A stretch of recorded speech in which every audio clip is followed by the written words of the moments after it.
Okay, let me officially call to order the regular meeting of the Planning and Transportation Commission for January 26, 2022, following that notification that we are only online tonight. And would Ms. Klicheva please call the roll? Chair Lowing. Present. Vice Chair Suma. Present. Commissioner Chang. Present. Commissioner Heckman. Present. Commissioner Rekdal. Here. Commissioner Ruparvar. Present. Commissioner Templeton absent. We have a quorum. Thank you. Okay, so are there any, well, let's see, let's do any oral communications. So anyone wishing to speak on a subject that's not on the agenda, what we would like you to do is raise your hand at the bottom of your screen. If you're dialing in from a phone, press 9. And Ms. Klicheva, can you see if there are any public speakers for oral communication? Yes, we have our first speaker is Rob Levitsky. Okay, great. Welcome and go ahead. Hello, commissioners. I'm speaking in regard to the PTC meeting a week ago on Castellea, and there was some question as to whether Scheme E or Scheme D saved more trees. And the chief planning official was kind of ambiguous about this. And let me be very clear. Scheme E is the one that saves trees. It's the one that urban forestry supports. And at the ARB meeting, December 2, staff was in favor of Scheme E. And then a few days later at your meeting, they were ambiguous and said, well, how about D or E? Because D gives us more parking. Well, D does not, it may give you more parking, but basically threatens half a dozen oaks and redwoods. And so Scheme E, I want to repeat, is the one that saves trees that urban forestry will support and the community is in favor. Thank you. Okay, thank you. That appears to be the only speaker for oral communications tonight. So moving along, are there any agenda changes, additions, or deletions from staff or commission? Chair, we don't have any additions or deletions from staff side. Okay. Ms. Tanner, you're up for director's report. Great, thank you. Good to be with you all this evening. Just a few things to update. We were just together last week, and so not a ton has transpired in that time. But just to update, this last Monday, council did have a meeting.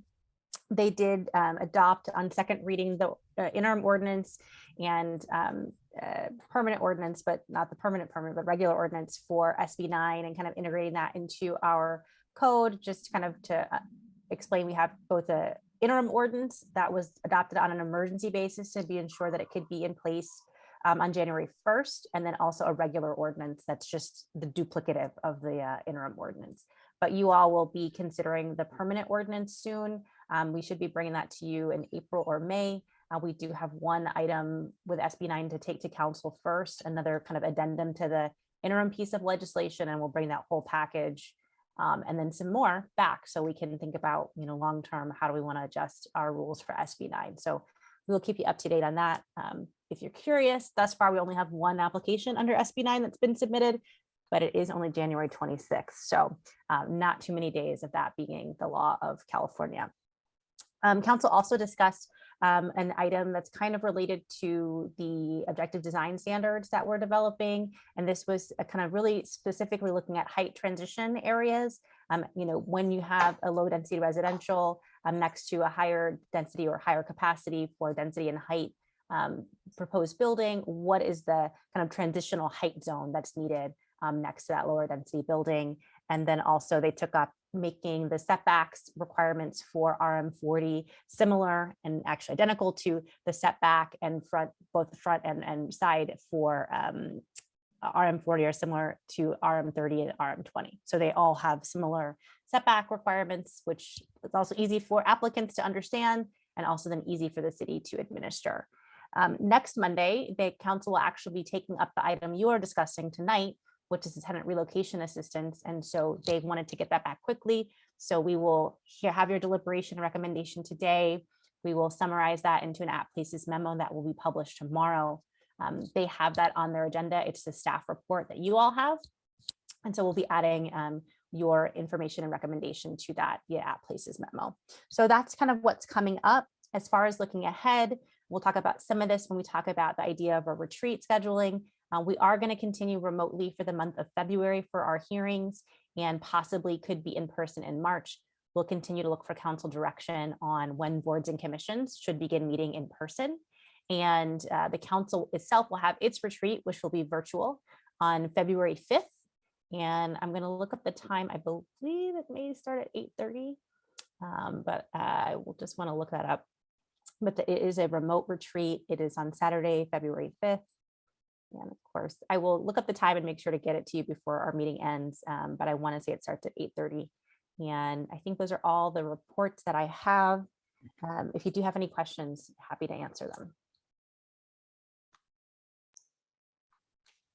Any questions for staff?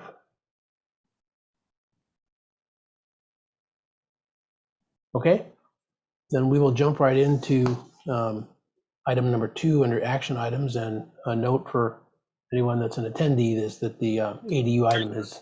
Chair Lowman, I did have a question. Oh, sorry, go ahead. Ms. Tanner, I'm sorry, now I've drawn a blank. The item that, the second item that you mentioned that the council took up on Monday night. The height Not the- transition. Yeah, the height transition, did they reach a decision? Oh, yes, sorry. That'd be good to know. Yes, they did. Their direction for us was to have, when you have a lower density zone next to a higher density zone, that the transitional kind of from that property line of that lower density spreading across the, let's say, proposed project site would be 150 feet. And so basically for that 150 feet, that would be a 35-foot height limit for that, proposed project that's next to that lower density zone.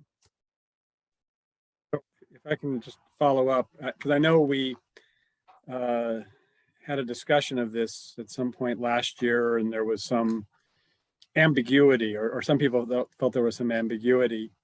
And I'm trying to remember back, was the prior to the council taking this action, was the staff interpretation consistent with this new determination, or was it that my memory is maybe it was, there was a 50-foot issue involved. And so I'm trying to understand if there's a change or a clarification here. Yeah, I would say there's both a change and a clarification. And so part of it is, and part of why I'm kind of not answering directly is because it applies to different zones differently. So it's not uniform necessarily. So that's part of why it's hard to just say yes or no, or it's just this or just that. So what we did propose that was not ultimately adopted was to kind of have it be uniform, that it's for abutting properties and it's for, I think 150 feet. So that's what staff were recommending, to just bring that into alignment. So generally speaking, council did say, yeah, it should be 150 feet, should be that transitional height zone. It's not necessarily only in abutting instances though. So where the code already did indicate that that applied to the abutting property only, that is remaining. If it did not indicate whether it was abutting or not, then it's 150 feet regardless of whether the property lines are abutting for the proposed area. So. Thank you.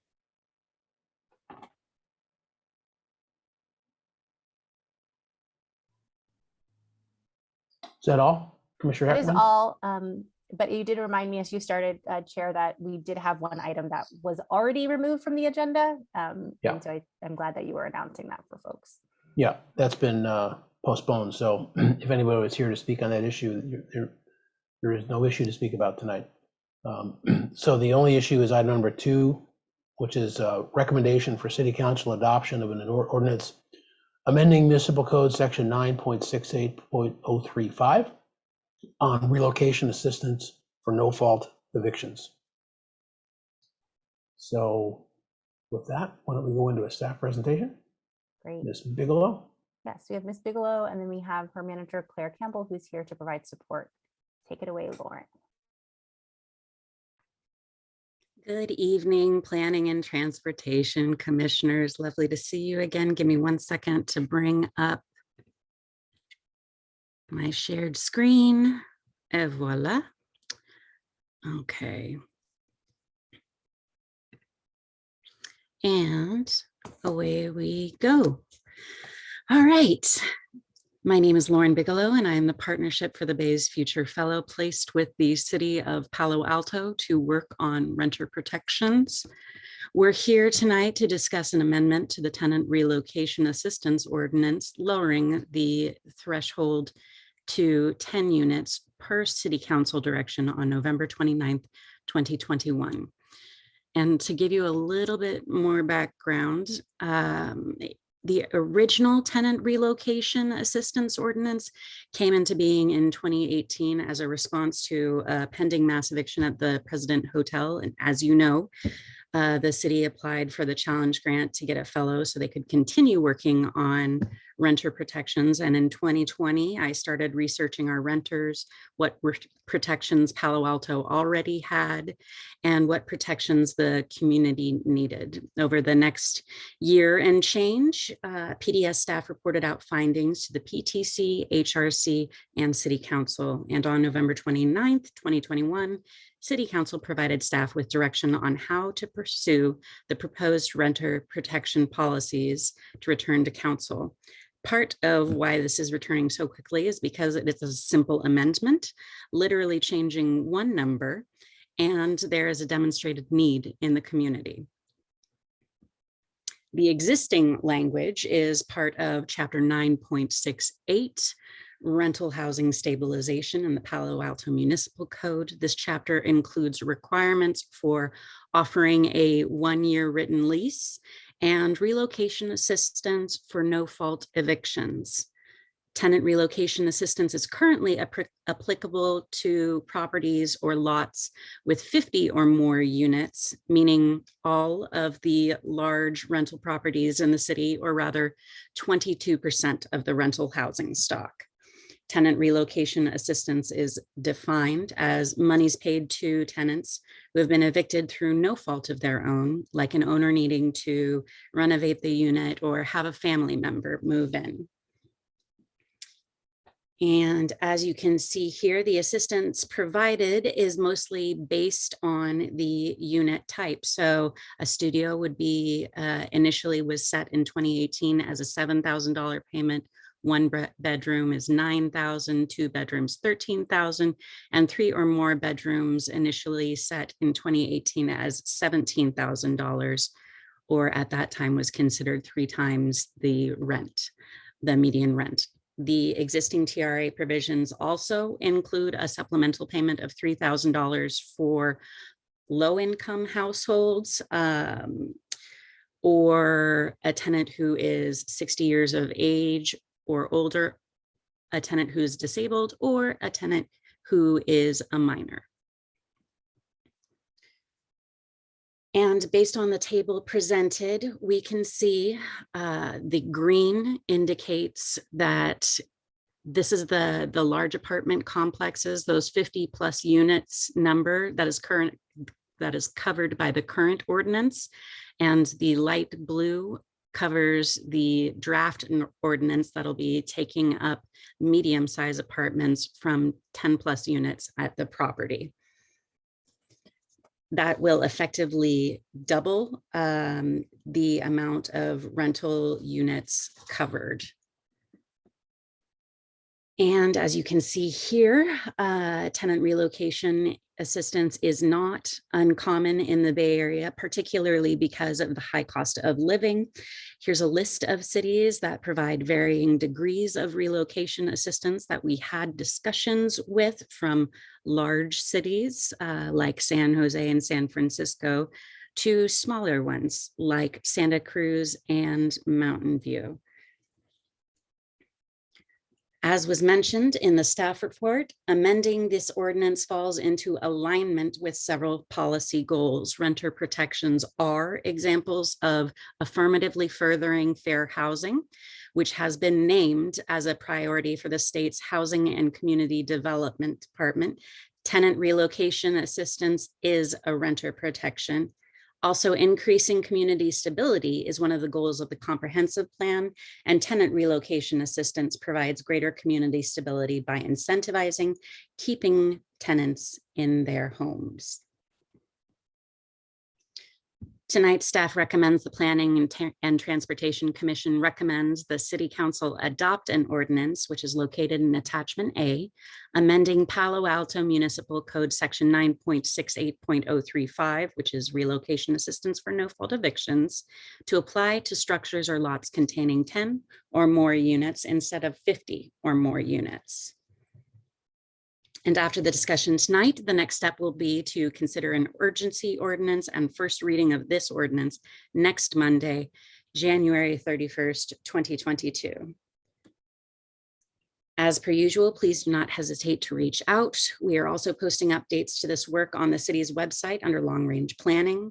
As my fellowship is ending next month, you'll be able to reach me here for a little while longer. And the contact information of the city staff taking over will be on the website as well. And on a personal note, it has been my pleasure to listen and learn from you over the last 2 years as we built out responsive policies that make real change in the community. Thank you so much for your time.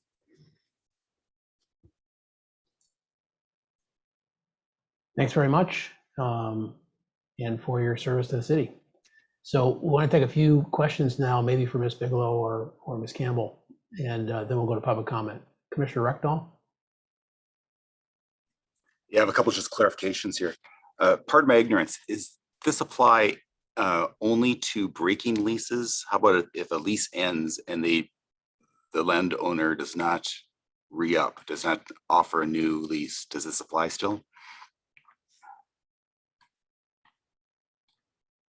So the specific cases that they mention are related to evictions rather than if a lease is ended and they decide not to re-up. Like, the things that they're talking about is when a unit basically has to be renovated to the point that it can't be lived in, or the rental unit is removed from the rental housing inventory, things like that. So if I have a 1-year lease, at the end of the lease, the landlord can kick me out with no compensation. Is that correct? It depends on the reason they're kicking you out. Yeah, no fault. Well, So I guess I'd say it's going to depend on the terms of that lease. If the lease provides for holding over and you are holding over and then the landlord is seeking to evict you for a reason that's not at your fault, then you would be entitled to the relocation assistance. Okay, is this holding over? I'm not familiar with it. Is that common? It really depends. Yeah, I can't say really if it's common or not. Okay. The second question is, do we know how many times this has been used so far? 0. Well, I think the President Hotel was applicable, so that would be when the relocation assistance was used, but since that time, it has not been used. Okay. Well, actually, we really can't say because this isn't a program that the city itself administers. We are creating a private right for tenants. So it's up to landlords and tenants to follow this law and then to resolve any disputes in a private forum. Okay. But to the best of our knowledge, the President Hotel was the one point in time where buildings 50 units or larger caused this to come into play. Okay, thank you. Commissioner Rupavar? Thank you. Those are great questions, Commissioner Rectal. I had similar ones. I'm still a bit confused with respect to the question Commissioner Rectal raised. So at the end of a lease, when it terminates, typically there's not a holdover provision. However, the law does provide an ability to hold over at 150, 200% rent. If you then go in and file for an unlawful detainer to kick out the tenant, they don't have a right to relocation? That's what you're saying? So Even though it was no specified cause, like number 4. So the right that the tenants have are the rights that are enumerated in the law. Beyond those rights, they don't have a right to this. And so if it's a situation, and I think important is that in this is that it's up to the tenant and the landlord to work it out and then to proceed in court if they do not agree. So we don't know everyone's lease terms. And so we can't speak to that. But what does count and what is enumerated in the ordinance are the situations where a tenant is entitled to that. So it really depends if it's being triggered through that. If it's just, we're not going to offer you a lease and there's no right to be held over, then it may not trigger an eviction. That's no fault. And therefore it may not trigger the right to have that. But, the circumstances would vary across. And then would this get sent to mediation? I think Palo Alto has mediation requirements, or would it go straight to court? How does that work? For disputes between landlord tenants, isn't there? So there is a mandatory mediation, but it's in truth not the most perfect of things, just because all that's required is for a required for a landlord to do is to stay for 15 minutes to have a conversation while they're going through mediation. There's some room for improvement and enforcement there, I think.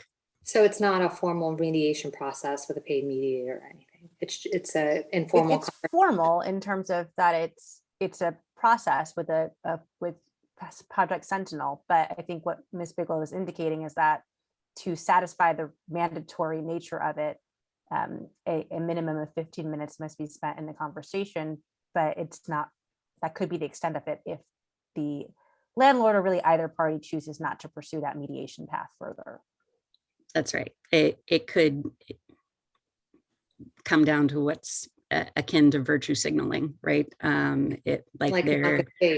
They're checking the box. How much does it get used in these cases? How much of the time do landlords just hang out for the bare minimum?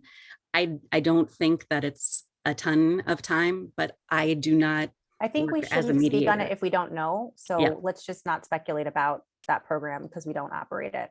And we don't monitor it or track any of. We do get reports, but we don't. I don't think that we know the level of detail to report out the number of times that situation has occurred. Yeah, the Palo Alto mediation program is monitored by Human Services, and they helped create it. Those are the folks who specifically work on that program. Okay, and then do we track, just going back to Commissioner Bechdel's question, just for clarification, we don't track no fault evictions or at fault evictions or how they occur? That's just between the landlord and the tenant. So we don't have the data on like how many times this is being used, et cetera, aside from like the obvious precedents. We don't track evictions as a city, and those would be handled through the county and that system. And we don't track those as a city. And eviction data is notoriously difficult to get because it's an entire spectrum that occurs. Right. Okay. I had one last question. Does this interplay with the Ellis Act? And if so, how? Because I know some of these points seem to overlap with, Ellis Act provisions, and I know the Ellis Act provides relocation assistance. Does that not come into play, or is that relocation assistance in addition to this one, or does this supersede the state relocation assistance? How does that all work? I'm going to give it to legal. Albert. Yeah. To my knowledge, the Ellis Act provisions for relocation assistance only come into play for jurisdictions that have rent control. And we don't. And we don't. So this is kind of our version of relocation assistance. It's not stacking on anything else. Got it. So this is relocation assistance without rent control. Right. Got it. Interesting. Thank you. Yeah, good questions. Commissioner Heckman. Thanks. I had some questions along the same line. Let me just piggyback on Commissioner Rupavar's. Ellis Act is different from AB 1482, or is it the same? Different. Different, right? Yes, they're different. They're different Okay. laws. All right. Yeah. So I do think AB 1482 also adds a layer of complexity on this issue because it applies statewide in circumstances where it applies to leases that have been in effect for at least 12 months under certain circumstances. And when you couple that with Palo Alto's requirement that 1-year leases be offered, right, you usually are going to get to that point. So it's just a further complication. I wanted to confirm that we don't have rent control, and I just heard that we don't. Ms. Bigelow, thank you for the presentation, by the way.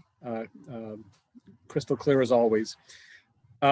You had a table showing 8 cities that have relocation assistance. And I think for those 8 cities, it stated in the staff report that those are across the board, all rental sizes, number of units per parcel. Is that right? Yes. Okay. And how many of those 8 cities that you identified have rent control ordinances? Oh, gosh. I would have to go back and check my notes, but a good number of them do have either or just cause or rent control already kind of in place.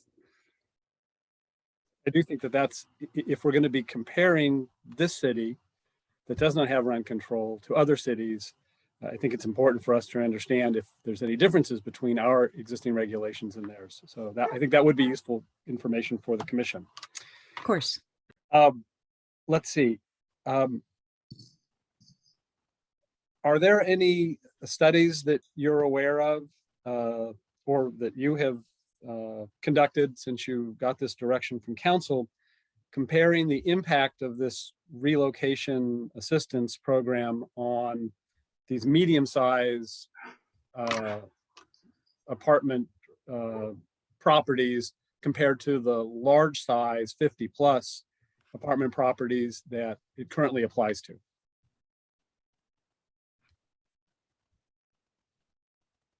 I didn't study that, so I can't speculate, unfortunately. Do we know what the current number of residential vacancies in the city is based upon advertisement? Craigslist, however these things get advertised? We don't have a measure of vacancy in the city, unfortunately, not at the writ large. We could look at some different sources, but that's not something we have like right now. Claire, does Chitra do a vacancy report? I'm not sure when the last one was published. I'm not sure if it was very recently or not. We don't have a recent report. We have something from maybe a year or so ago. Yeah. It was one of the things that we were talking about tracking in the rent registry or the rental survey program. So we could have access to more of that information in the future. All right. So it sounds like at present, we don't have any knowledge of how many vacancies are right now or even a year ago in this particular category that we're looking at tonight, which is these parcels with 10 to 49 units, right? That's correct.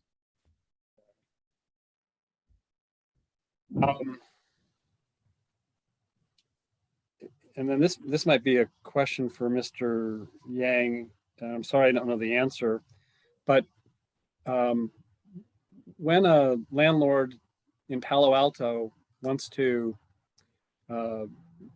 give a tenant notice to vacate, assuming it has the right to do that in the lease, and particularly I'm thinking of once the 1-year lease term has run its course and now they're on month to month. In Palo Alto, is that a 30-day notice, or I have some memory that it might be a 60-day notice? Or does it depend? Sorry, I don't know the answer to that question off the top of my head, or if we even regulate that locally. I don't think we have a separate number. I think, Lauren, you'd probably be aware of that if that was in our code, that we had a separate number, and we've never discussed that. I think it would be governed by perhaps county regulations around that. I'm accustomed to 60-day notices being performed, but that isn't to say that they're written out and regulated.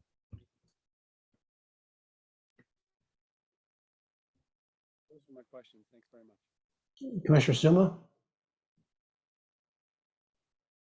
Thank you.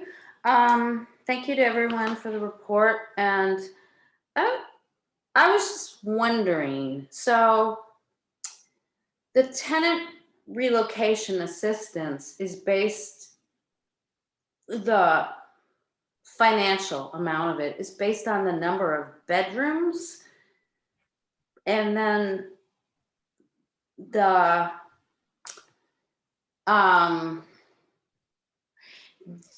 what we're considering tonight is the rental housing stock, how many units that would apply to. And I'm just kind of wondering if that captures fully the financial need on both sides, perhaps the landlords and the tenants, and how we can, if there's a way to capture that better.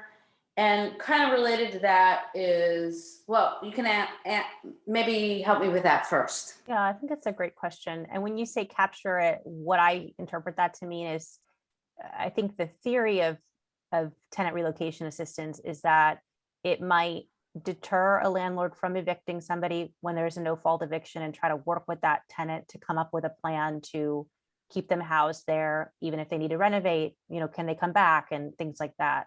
I think that's part of the goal, and that if it's cannot be avoided, that then that tenant has the funds to secure another unit that's similar to their unit they have. So that's why if you're running a 3-bedroom, that's going to be more expensive than a studio. And so the amount of money that is being provided to that tenant relocating is higher.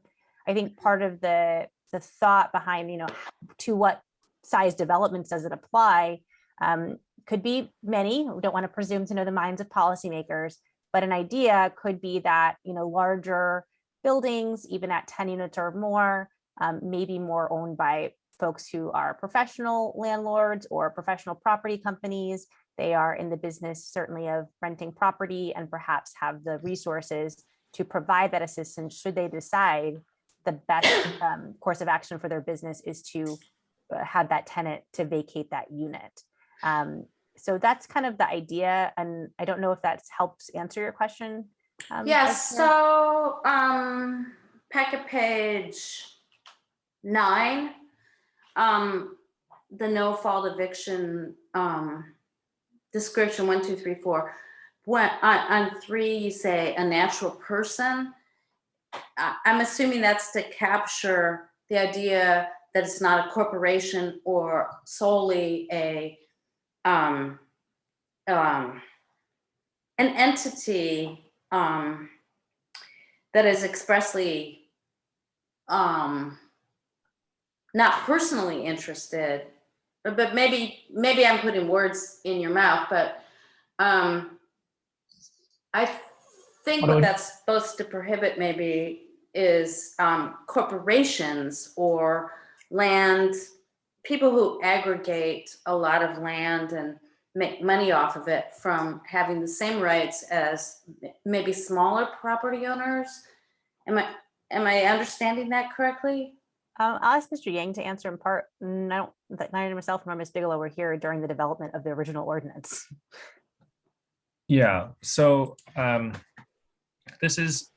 list of 1 through 4 is just a set of examples, and it's not the full list of potential no fault evictions. And it's also not a just cause eviction list. So we're not saying that you have to, have one of these bases in order to evict.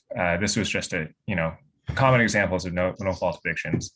And the reference to a natural person is because the reason that's listed there is if the landlord is evicting the tenant so that another person one of their relations can reside in that unit, it really only makes sense if the landlord is a person rather than a corporation, because corporations don't have spouses, grandparents, brothers and sisters, etc. So it recognizes that corporations are not people. Yes. Thank you. Okay. And then I'm also wondering why 10,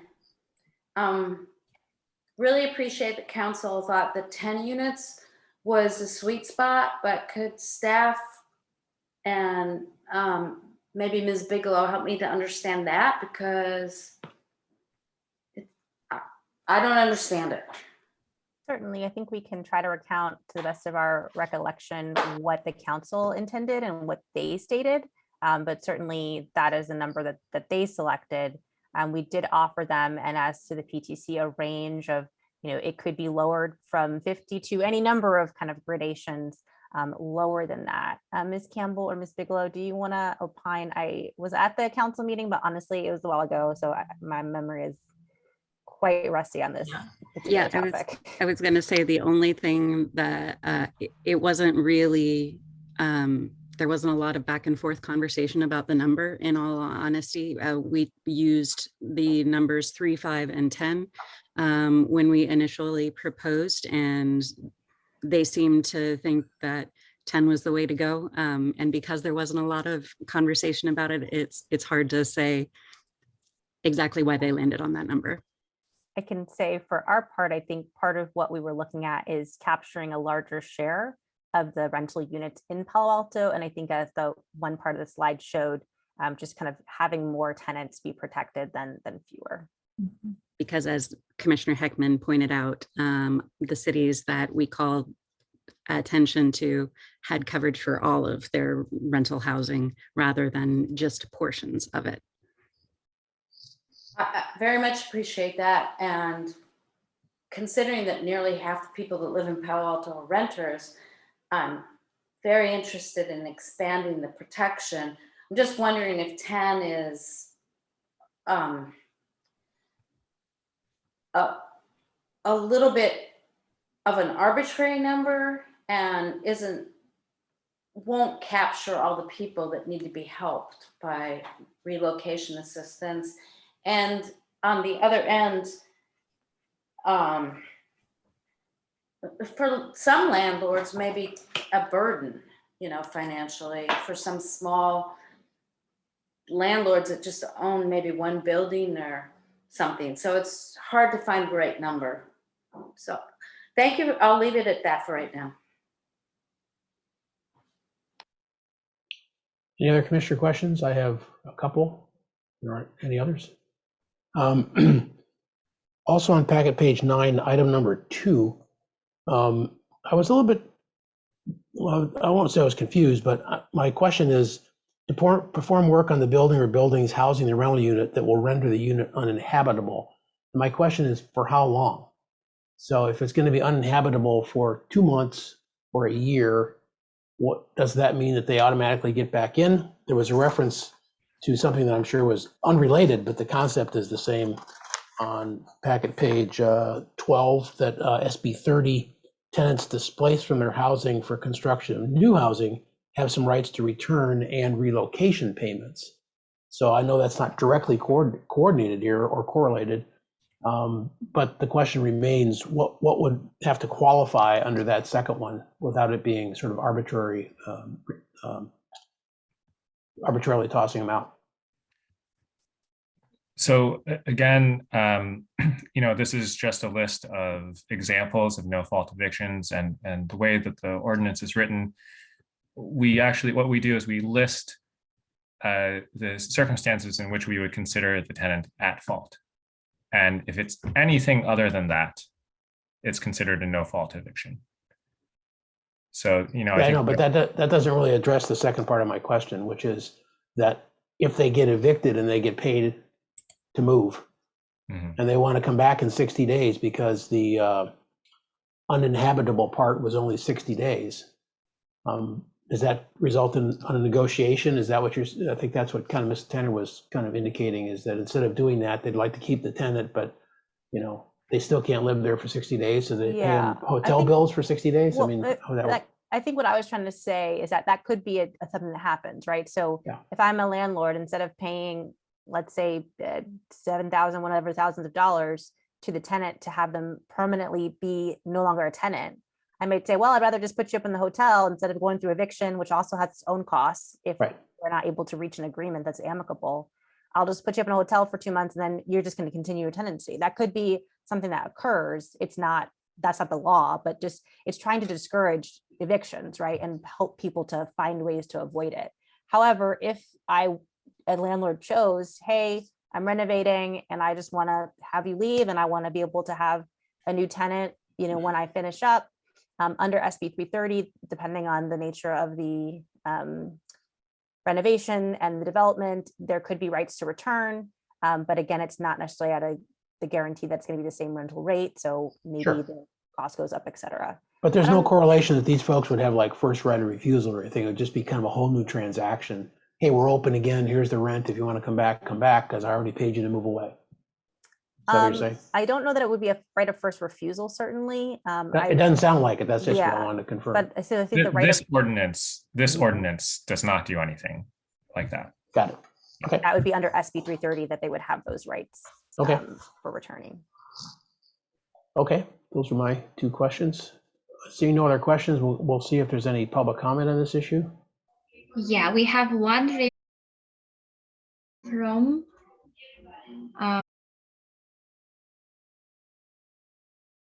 Welcome and go ahead.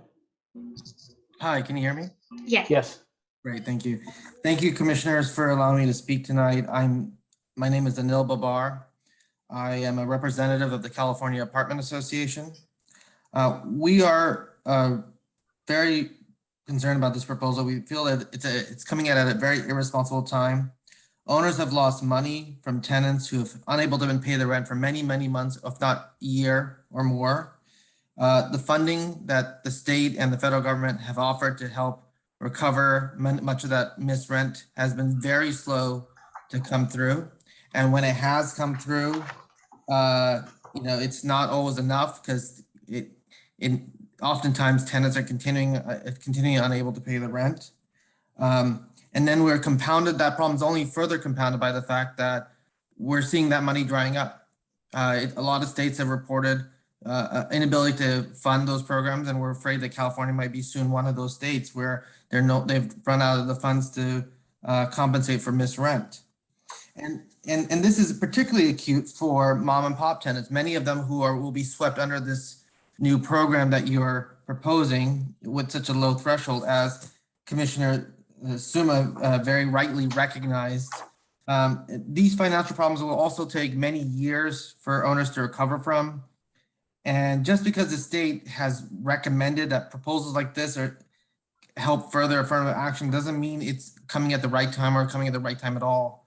I want to commend also Commissioner Heckman for the important questions he asked, many of which were unable to be answered, which only leads me to believe that this particular ordinance hasn't been fully thought out and should probably be shelved until such time when the environment is more suited for this kind of ordinance, or B, there's more answers. And the answers will probably tell you that this is not the right ordinance for Palo Alto or for any city for that matter. I appreciate the opportunity to speak tonight, and I look forward to your decision. Thank you. Okay, thank you. I think that's the only public speaker. So we will come back to the commission. Get the timer down. Chair Lowing, we have one more raised hand. Oh, okay. Yeah, it has just appeared. Okay. From Emily and Ramos. Okay, great. Go ahead. Hi, can you hear me? Yes, we can. Oh, wonderful. Sorry, my My name is Emily Ann Ramos. I'm with SB at Home. And I'm here in support of the staff's recommendation to recommend to the City Council to adopt the changes to the TRAO program. Now, on behalf of Silicon Valley at Home and our members, we are happy for this change to help the residents of the city of Palo Alto to ensure that they can have their best shot of staying in their city, despite the fact that they may need to be evicted from their home. We think that this is a very good change from 50 units to 10 units, and it is part of a larger package of tenant protections that Palo Alto is leading on, and we're so happy that the city is doing that.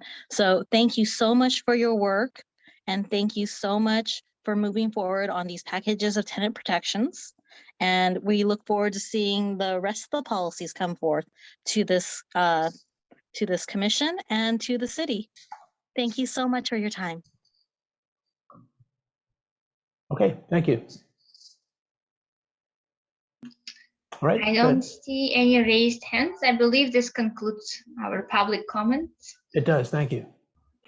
Okay, returning to commissions, let's just do a round of comments before motions and then see where we want to go. So who would like to go first? Commissioner Suma.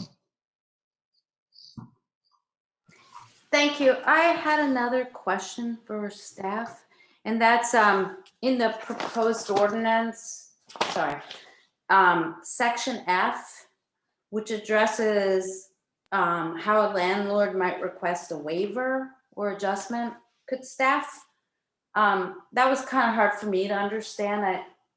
I don't know if other commissioners understood it, but could staff talk about that a little? Sure. We don't think that this is going to be a common problem, but it is, I suppose, possible that there are going to be factual circumstances where the amount of relocation assistance that is required under this ordinance would be basically too high, that it would reach a level of being an unconstitutional taking. We think we've set the amounts so that is unlikely to happen. When we first adopted this ordinance, it was based on a pretty comprehensive review of what other cities have done and what courts have upheld. But you can't account for all factual patterns, and so this is just kind of a pressure relief valve in case we do encounter something that we hadn't considered. So this is not to help a landlord who may actually be less, have less financial flexibility, but it's just to protect the city from an unconstitutional taking? Or... Yeah, so the burden that the landlord would need to show is that that the application of the tenant relocation requirement would result in a taking of their property. And can you help me understand if a taking is a complete devaluation of the person's holding, or is it partial? Yeah, so there's not really a bright line rule, and the way that the courts have expressed what constitutes a taking in this sort of context, there are, I think, 3 or 4 different formulations, and one of them is just that a taking occurs when government goes too far, quote unquote. So I can't give you a clear answer on that one. Yeah. Okay, thank you. But letter F is not to help. It's not really intended to help a landlord that may not have the financial means to pay the relocation. It's just meant to actually protect the city. Is that? Well, I think maybe I'll Fair. mention this to say, Albert, that we can't say who would or wouldn't take advantage of it, but unlike some other laws, like I'm thinking of our retail preservation that explicitly has an economic hardship as a reason you can apply for a waiver, that's part of that law. This is not necessarily built like that. This is a different rationale. And perhaps a landlord in that situation might try to make that case, but it could be a variety of cases that might bring a landlord to say, this is an unconstitutional taking. It is not explicitly an economic hardship relief provision. Yeah, I think you could have an extremely wealthy landlord who, based on like the type of investment that they made and the amount that is being required, could still claim that there was an unconstitutional taking. Okay, thank you for clarifying that.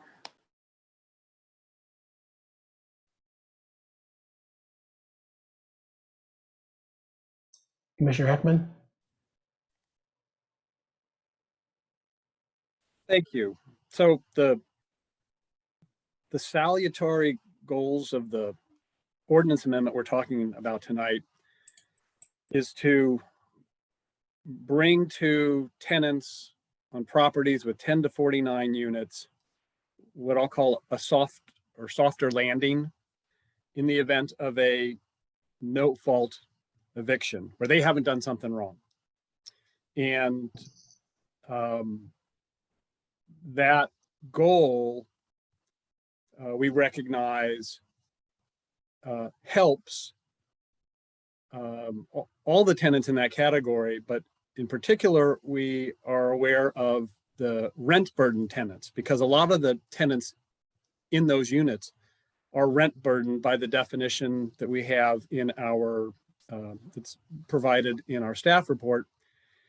And by doing all those things to help those tenants, we're actually furthering the AFFA because what statistics show is the rent burdening is kind of an insidious form of discrimination. It's the way it works out.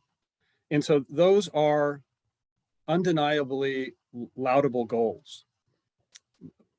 My concern with this ordinance amendment is really unintended consequences, because I'm concerned that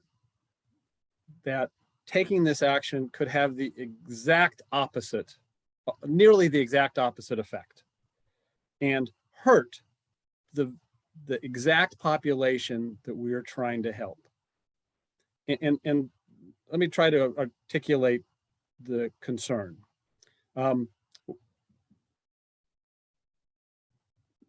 The payment required, the relocation payment required is, and I'm just going to talk about round numbers, 2 to 3 months rent. Generally, it could be more in some situations, could be a little bit less because we have a wide range of rents. We see in the staff report, I think the average rents are something like $2,600, $2,700 a month. So, you can do the math. Of course, 3-bedroom units are going to go for more and studios less, but it's basically 2 to 3 months rent. And to imagine that the landlords who own these 10 to 49 unit per parcel properties are just going to say, oh, okay, that's a cost of doing business, is unrealistic. They are going to ask themselves, how can I get that money? How can I build that money into this process so that I make the same profit tomorrow that I'm making today? And the answer, of course, is they're going to increase the rent. And so I asked the question earlier, how many, do we know how many units in this 10 to 49 category are vacant? We don't right now. I just looked at Craigslist while we were having this meeting, and I did that because in this conversation last year, one of our council members actually referred to listings on Craigslist. So, and I just did Palo Alto rental units and came up with 90. I don't know how many are in the 10 to 49 range, but to the extent there are any, if I'm a landlord and I own one of those, I'm going to increase the rent because none of the state laws limit rent. Well, we don't have rent control, and none of the state laws that might apply in Palo Alto stop a landlord with a vacant unit from setting the rent wherever they want. And so I'm going to immediately raise the rent on all my vacant units to account for, to assume, because I have to give a 1-year lease, a recovery by me of that 9,000, whatever it is, 8,000 to 17,000, depending upon the unit size, in the cost of the rent. And when I sign a tenant and that tenant stays for more than a year on that 1-year lease, which they often do, I'm actually going to start making money beyond just the reserve I need to pay their relocation. So we're going to be, so in that scenario, we're going to increase rent. Now, AB, as far as existing tenants in those 10 to 49 unit properties, AB 1482, I think does provide that as to those units that are more than 15 years old on a rolling basis, you're limited to 5% plus CPI.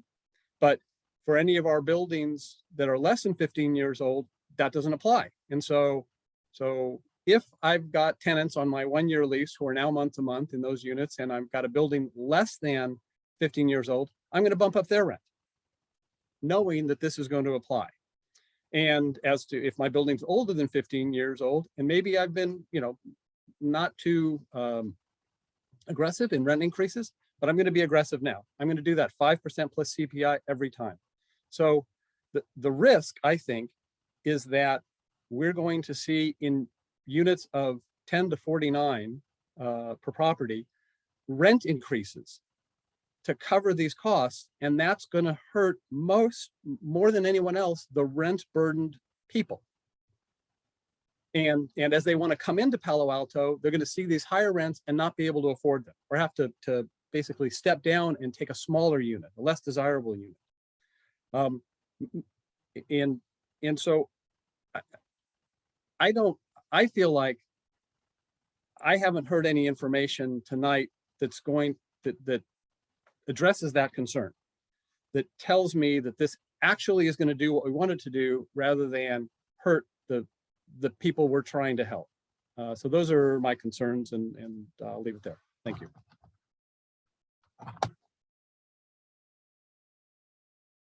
Commissioner Rectal? Yeah, I'd like to respond. I appreciate that thought process. Unintended consequences, they're real.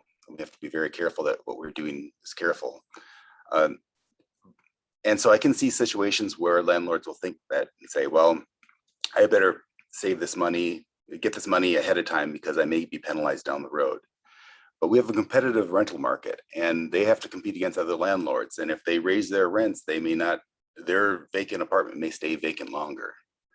And so I suspect if they're doing the math, they're going to say, well, instead of raising this rent and potentially increasing the length of this vacancy, I'm instead just going to wait till the end of my leases and terminate at the end of the lease. There's no penalty at the end of the lease.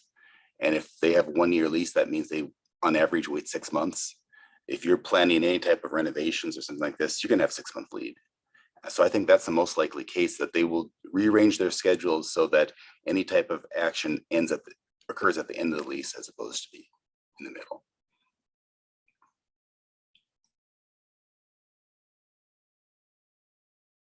Did you have anything else, Commissioner? That was it. I have some more questions, but I've already talked, so I'll let people go around. Okay, Commissioner Rupivar? Thank you. I'm gonna gather my thoughts.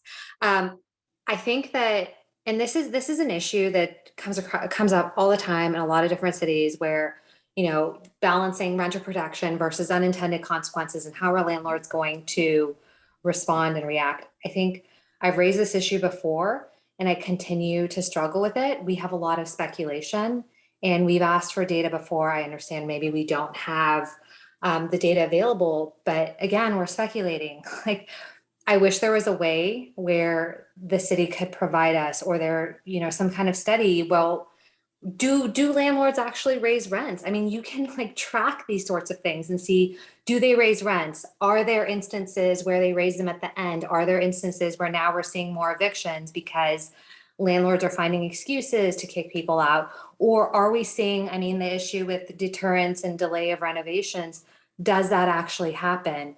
Because I constantly struggle because I feel like I'm assessing this in a vacuum and trying to speculate and think what a landlord and tenant might do or not do in these situations. And I actually think this type of data should be available, like, and should be able to be tracked. And then with respect to the comments by Commissioner Heckman and Commissioner Rechtel, that's really interesting. I tend to agree with all due respect, Commissioner Heckman, that, you know, my experience, many years working with both landlords and tenants, I think what a landlord's more inclined to do is not raise the rent up front, but wait till the end of the lease, jack up the rent, and they know that the tenant's not gonna be able to pay or whatever, or find some other way to get them out. And I think the other issue, again, having worked with a lot of landlord and tenants that I've come across, is the realities of litigation, trying to actually for a tenant to pursue in court or even like an actual mediation, you know, a lawsuit, unlawful detainer action for a tenant to go and pursue this is going to be way more expensive. They're never going to do it. Like, I would say 90% of the time I've seen them not, you know, pursue this, even though they might have the rights and try to kind of resolve things. So again, long-winded way of saying, I wish we had more data that we could actually kind of make a data-driven assessment on, instead of how I feel like just trying to speculate and base it on, you know, my own personal experience. Thank you. I'll make a couple of comments since I haven't spoken yet. The whole basis of this is driven by the landlord. This is a no-fault eviction. This isn't something that somebody's asking the landlord to do. So they're totally in control of the decision. And I understand that page 9 is not comprehensive of all the examples, but you know, if you want your father-in-law or mother-in-law or son-in-law to move in, that's your deal, and you're going to probably lose rent anyway. If you want to take the rental unit off the market, you're going to build something else there. If you want to change it up in some way, the question I asked about earlier, probably to release it and make more money later. So all of these things are driven by the landlord. That's point one. Point two, I really don't agree that every landlord is going to en masse take the approach that Commissioner Heckman suggested. It just won't work that way. Some might, but I don't understand why they would speculate that someday I'm going to do one of these things and now I'll be protected. So for the next 3 years, I'm going to raise the rents on everybody.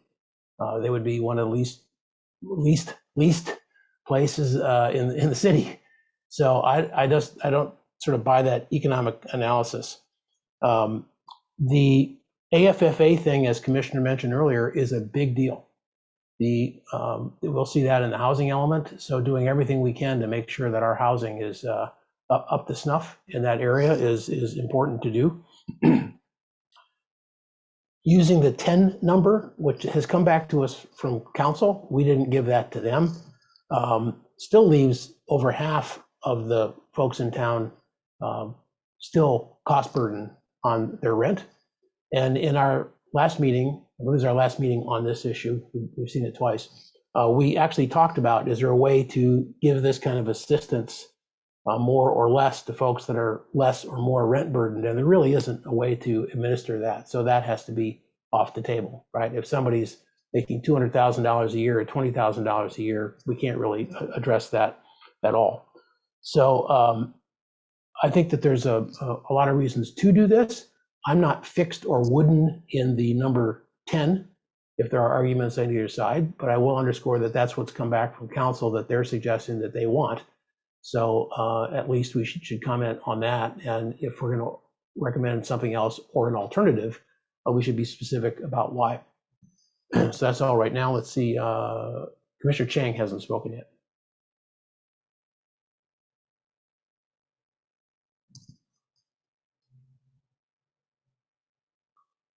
Unmute, please. Sorry about that. That's better. Thank you, Chair. I haven't spoken as much like Commissioner Rupivar. So much of what I want is more data, but I know that we don't have a lot of the city-specific data that I'm particularly interested in. I think I hear, I'm really appreciative of the discussion here. Both Commissioner Heckman and Commissioner Rectal made some really great points.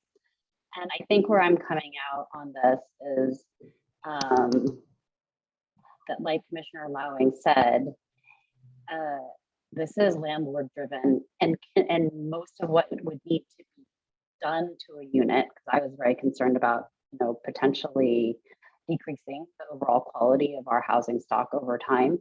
But really, things can be done outside of a one-year lease. People can wait, a landlord can wait to do most of the work that they would like to do short of completely raising a building. And I think that that's what landlords generally do already. So I think that I wish I knew how often these situations came up in Palo Alto.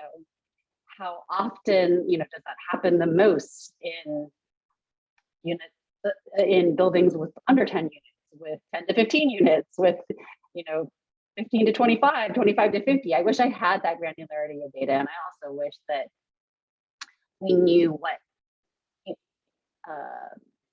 I think we had asked for in the past. I think it was Commissioner Heckman at a prior meeting or maybe Commissioner Rupivar had asked for more granular data on knowing, within buildings with 10 to 49 units, what percentage of those people are cost burdened, or what are the what are the rents that are charged. But unfortunately, we don't have that information because we don't have the rental data.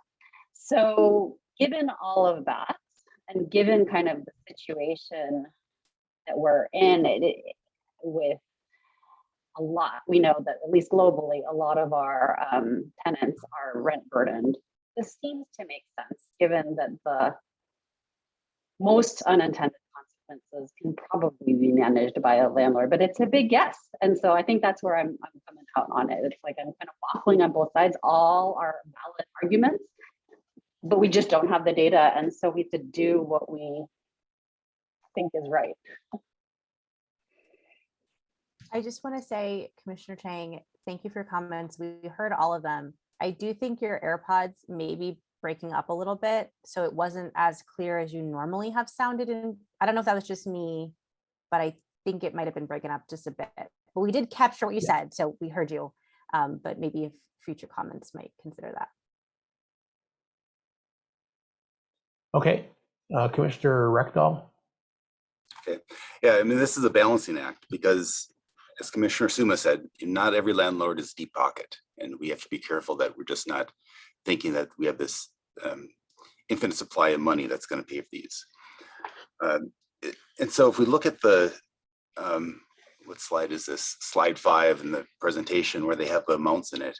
They also specify the $3,000 for the local low income households. How is that 3,000 come up with? Because just off my cuff, I would think I would want, we're really trying to address the rent burden people the most. So I would think I would make the values in the table less and have the additional cost for the low income people higher.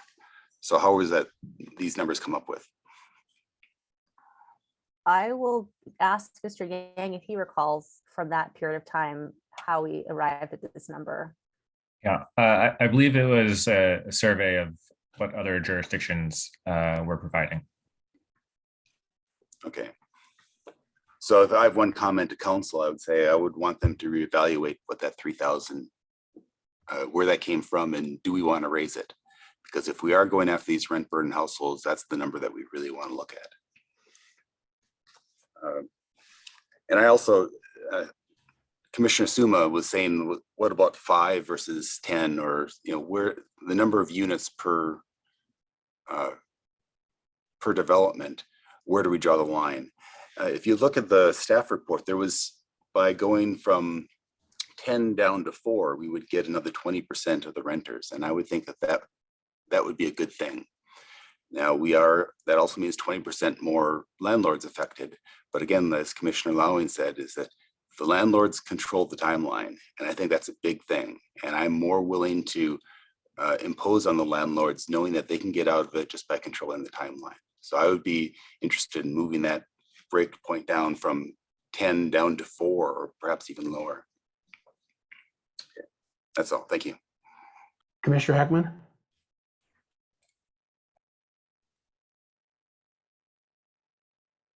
Thank you. Just a couple of responses to Commissioner Suma. I see your hands up. Did I jump out of turn? Vice Chair. No, I call. No, go ahead. No, I call on you. That's right. Okay. All right. So just to further the dialogue, I think just the kind of claim that, landlords won't uniformly raise rents because of the competitive market is a little too simplistic here. I mean, here's the reality in this market from the statistics we have in the staff report. We've got about 22% of these, of the rental units in Palo Alto are in 50+ unit structures. But we don't have any information about, in the 2 years since the law was applied, was adopted by the council and applies to them, about rent increases within those units. Now this change today is supposed to apply to 24% of our housing stock, our rental housing stock. And I don't know any rationale that's reasonable to think that all of these landlords who own these larger units are not similarly profit driven, because we're not talking about nonprofit housing here, and are going to be similarly impacted and similarly want to raise the rent. So I think all of those people are in the same boat, and they will act similarly in their own self-interest. Then at the far end, you've got 24% of our housing is single family homes. Again, that's our rental housing on the table we have. That's really a different market. First of all, it's on the high end generally, and people who are in those 10 to 49 unit structures are not realistically in the market for a full house cost it provides. And if, as a couple of our commissioners have discussed, we actually broaden this and have the starting point instead of 10 at 5 or 4 or any lower number than 10, every time you do that, you're actually broadening the group that will have an incentive and desire to raise the rent, to make sure that they have this reserve of money, which staff even describes in the staff report, the recognition that property owners could increase monthly rental rates to provide reserves should they need to make a relocation payment. So my concern persists, and also I think I'm confused and maybe could use some clarification, because my impression is that in Palo Alto, we require a 1-year lease. At the end of the 1-year lease, if the tenant stays, they're on a month-to-month, but they're still a renter. And my impression, and I'd like to hear if I'm confused, is that even once they're in that month-to-month, this ordinance would apply to their no fault eviction, say in the 15th month or the 18th month, whenever it was that the landlord wanted to move on for any reason, because one of the reasons specified on page 9 is no specified reason. So anytime the landlord just wanted them out, maybe he wanted to raise the rent more than the tenant would pay. So I guess my question to staff is, does the relocation assistance today for 50 unit plus structures apply even after the term stated in the lease when the tenant's month-to-month? Yes, it would, in the event that the tenant is evicted from the property.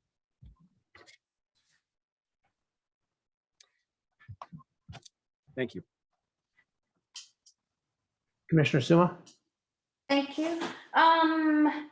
So I would like to associate my comments with Commissioner Reckdahl, who I think makes a lot of sense. And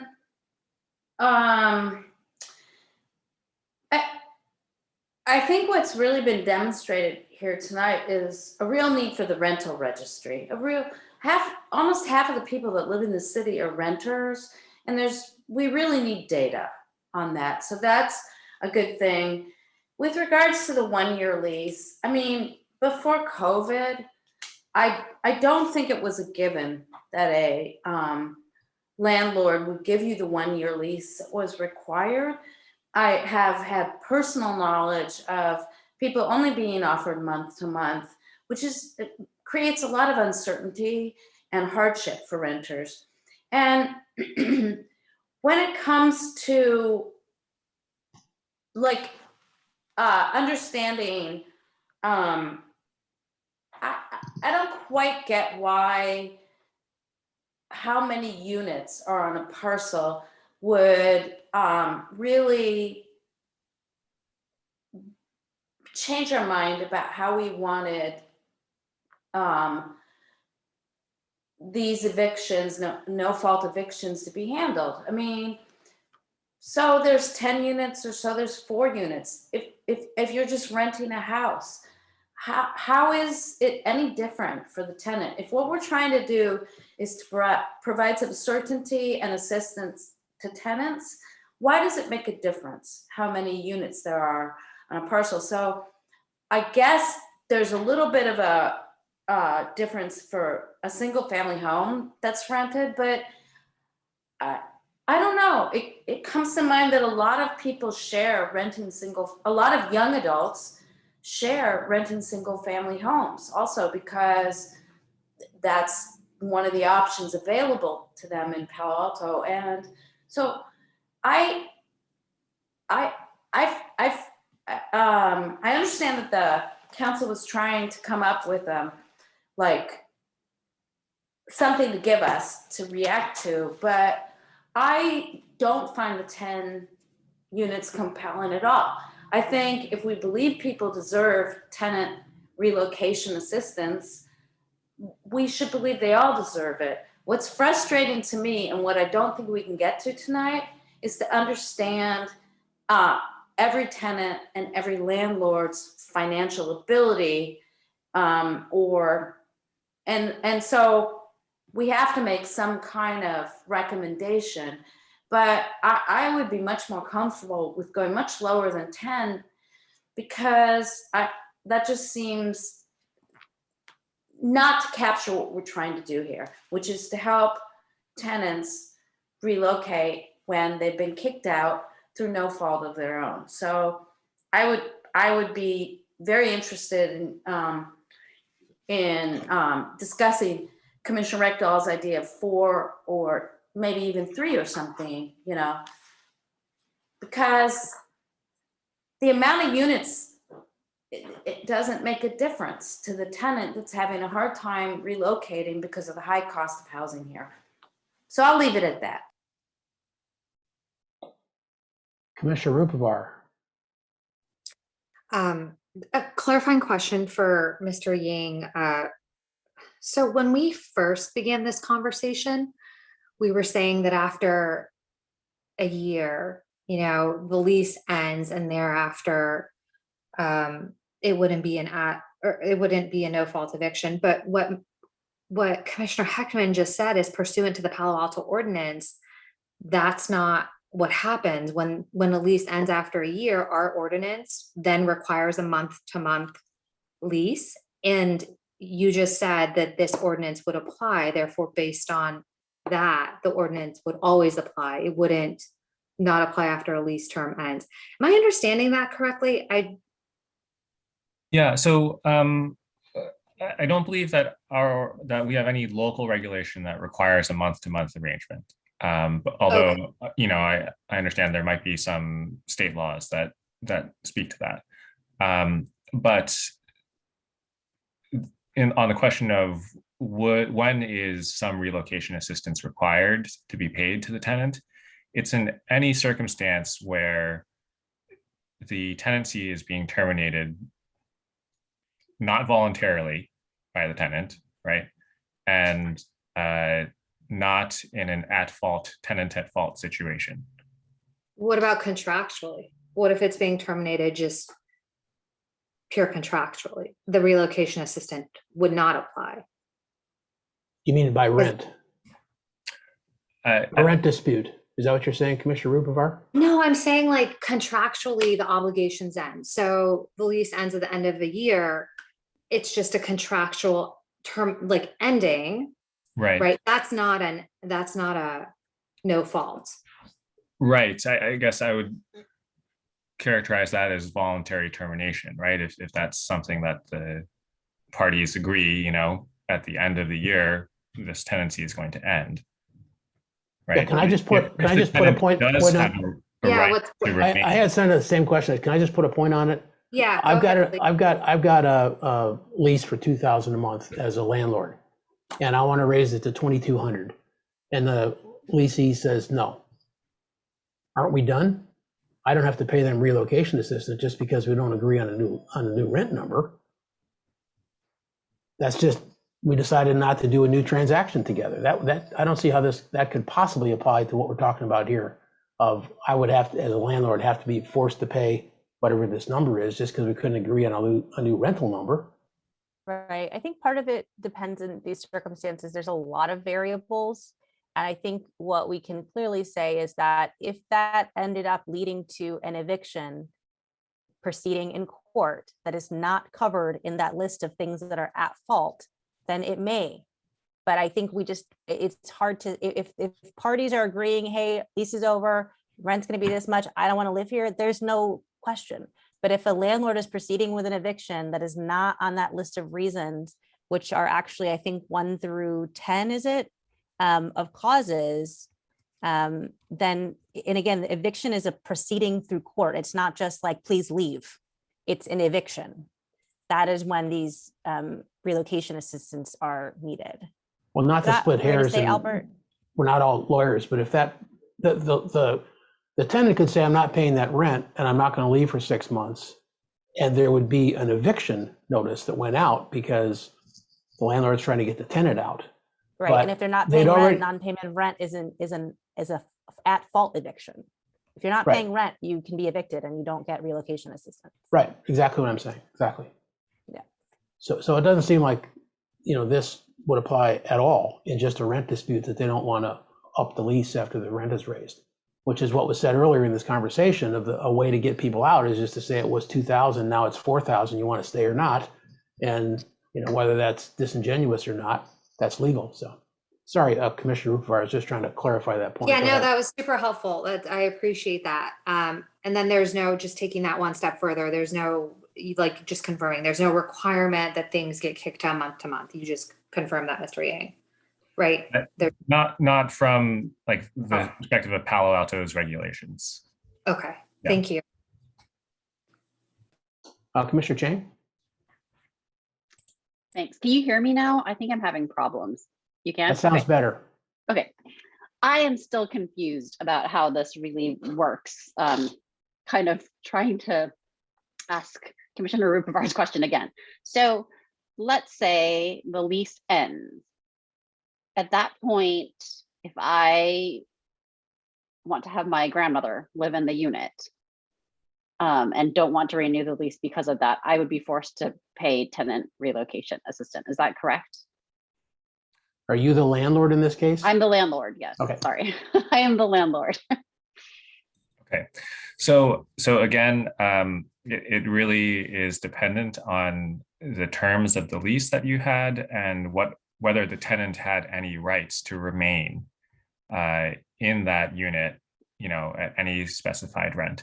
And so if the tenant, if the rent was not specified, you would have the ability to say, or the tenant, didn't have a right to remain, you would not have to pay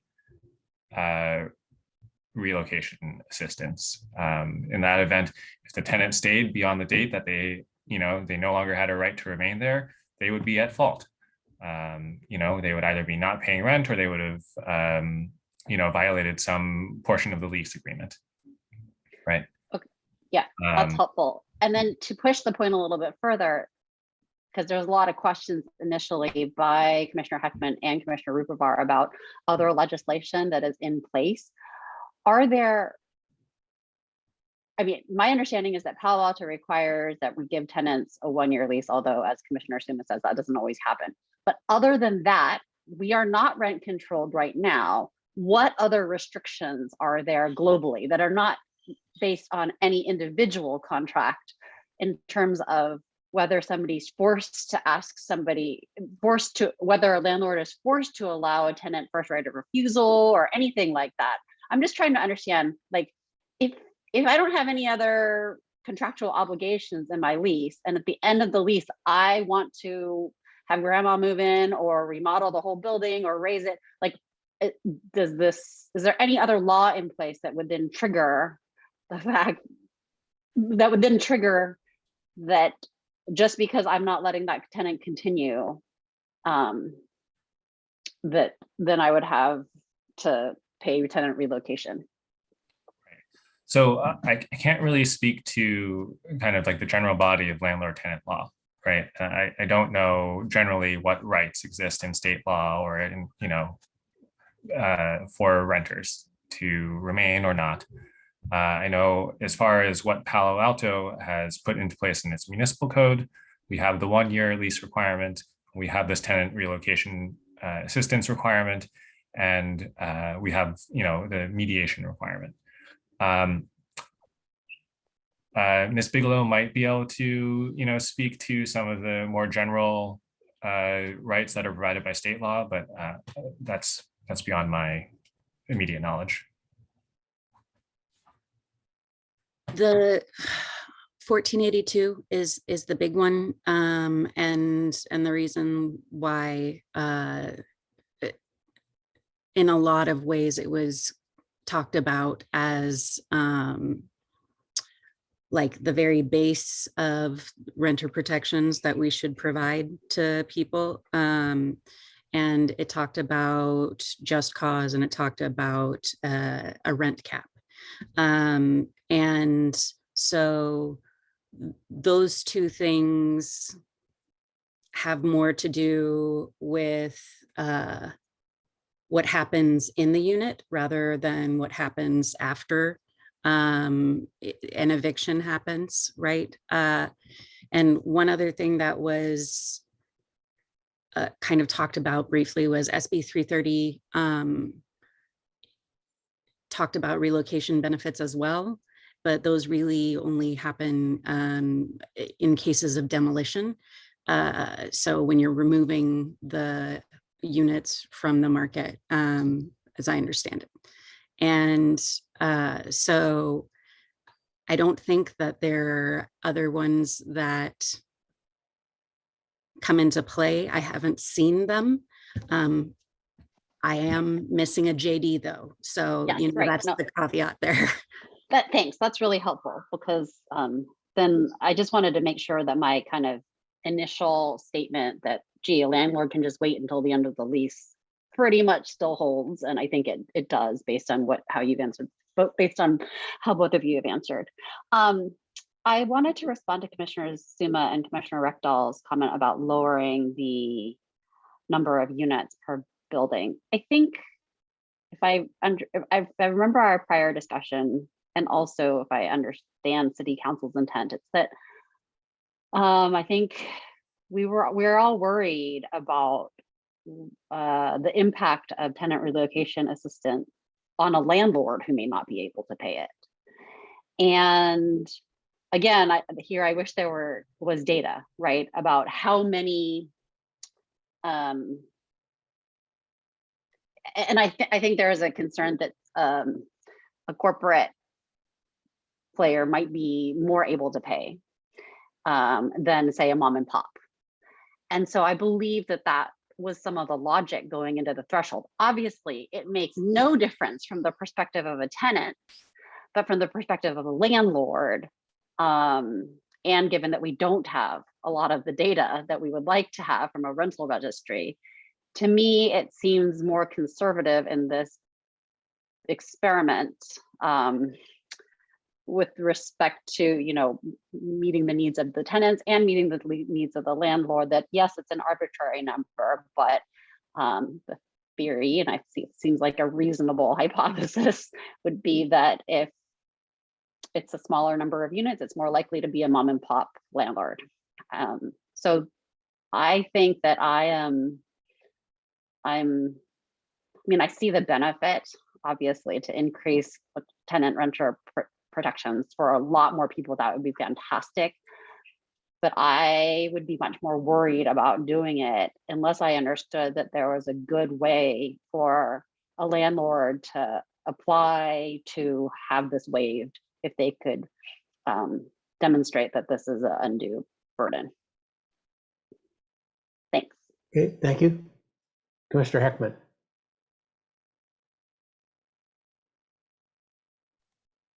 This has been a really robust discussion, and I appreciate it. And I appreciate the diverse viewpoints that are coming out through this discussion, because it really, I mean, it's really our function is to wrestle with these things and parse what is truly a complex issue.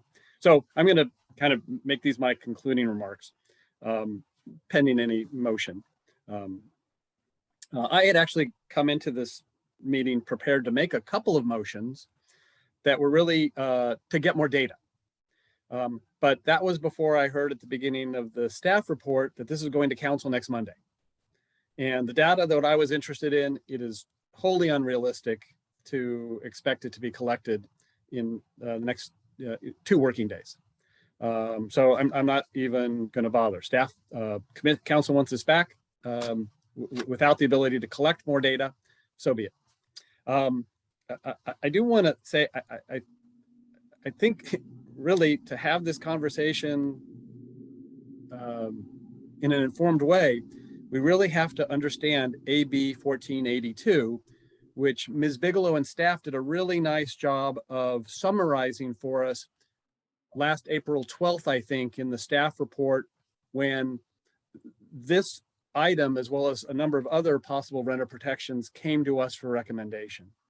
And the thing you have to know about AB 1482 is it applies, other than single families and duplexes, it pretty much applies to every rental property in California that's at least 15 years old on a rolling basis. Now, here in Palo Alto, I suspect if I asked, we don't know how many of our units are 10 to 49 or 2 to 49 units are at least 15 years old. But you know, I've lived here 30 years. I kind of see when things are being built, particularly larger complexes. We don't have a lot.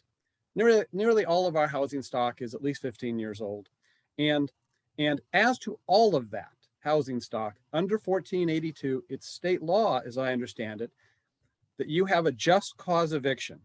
And it's not just during the 12-month term of a lease, because it doesn't even kick in until the tenants have been at the property at least 12 months.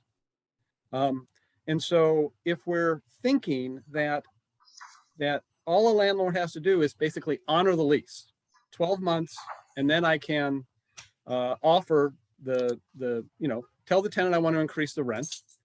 And if they say no, then I can evict them, and don't have to incur this relocation assistance expense. I don't know that that's right. I do know that in that situation, if I'm subject to 1482, and to use Chair Lowing's hypotheticals, if I say, hey, your rent was $2,000 during the last year, but now your lease is over, I'm happy to continue at $2,200, that's a 10% increase, which violates 1482. Because 1482 only allows you to have a 5% increase plus CPI, and we haven't had 5% CPI in a number of decades. And similarly, if I said I want to increase the rent to $4,000 from $2,000, that's a even stronger violation. But if the landlord wants to do that, they need to get the tenant out to increase the rent, presumably to market of $4,000. And what I'm saying is that is going to if the council adopts this, that's going to have cause, or I haven't heard anything that convinces me that it's not going to cause landlords to start increasing rents to prepare for the day when that happens. So again, I thank all the commissioners for the discussion, and I'm looking forward to somebody making a motion. Commissioner Ruckdahl? Yeah, I still am confused about what happens with the month to month after the lease. Let's say you have a 1 year and that converts to a month to month. Then can the landlord insist somewhere along the way? Let's say someone's been there for 17 months, insist that they've signed a 1 year lease, or is there's some legal right to go month to month indefinitely? Mr. Yang, I think, is going to probably say it depends on what the terms of the lease are, which we would not be privy to and do not regulate that particular portion. Go ahead, Mr. Yang.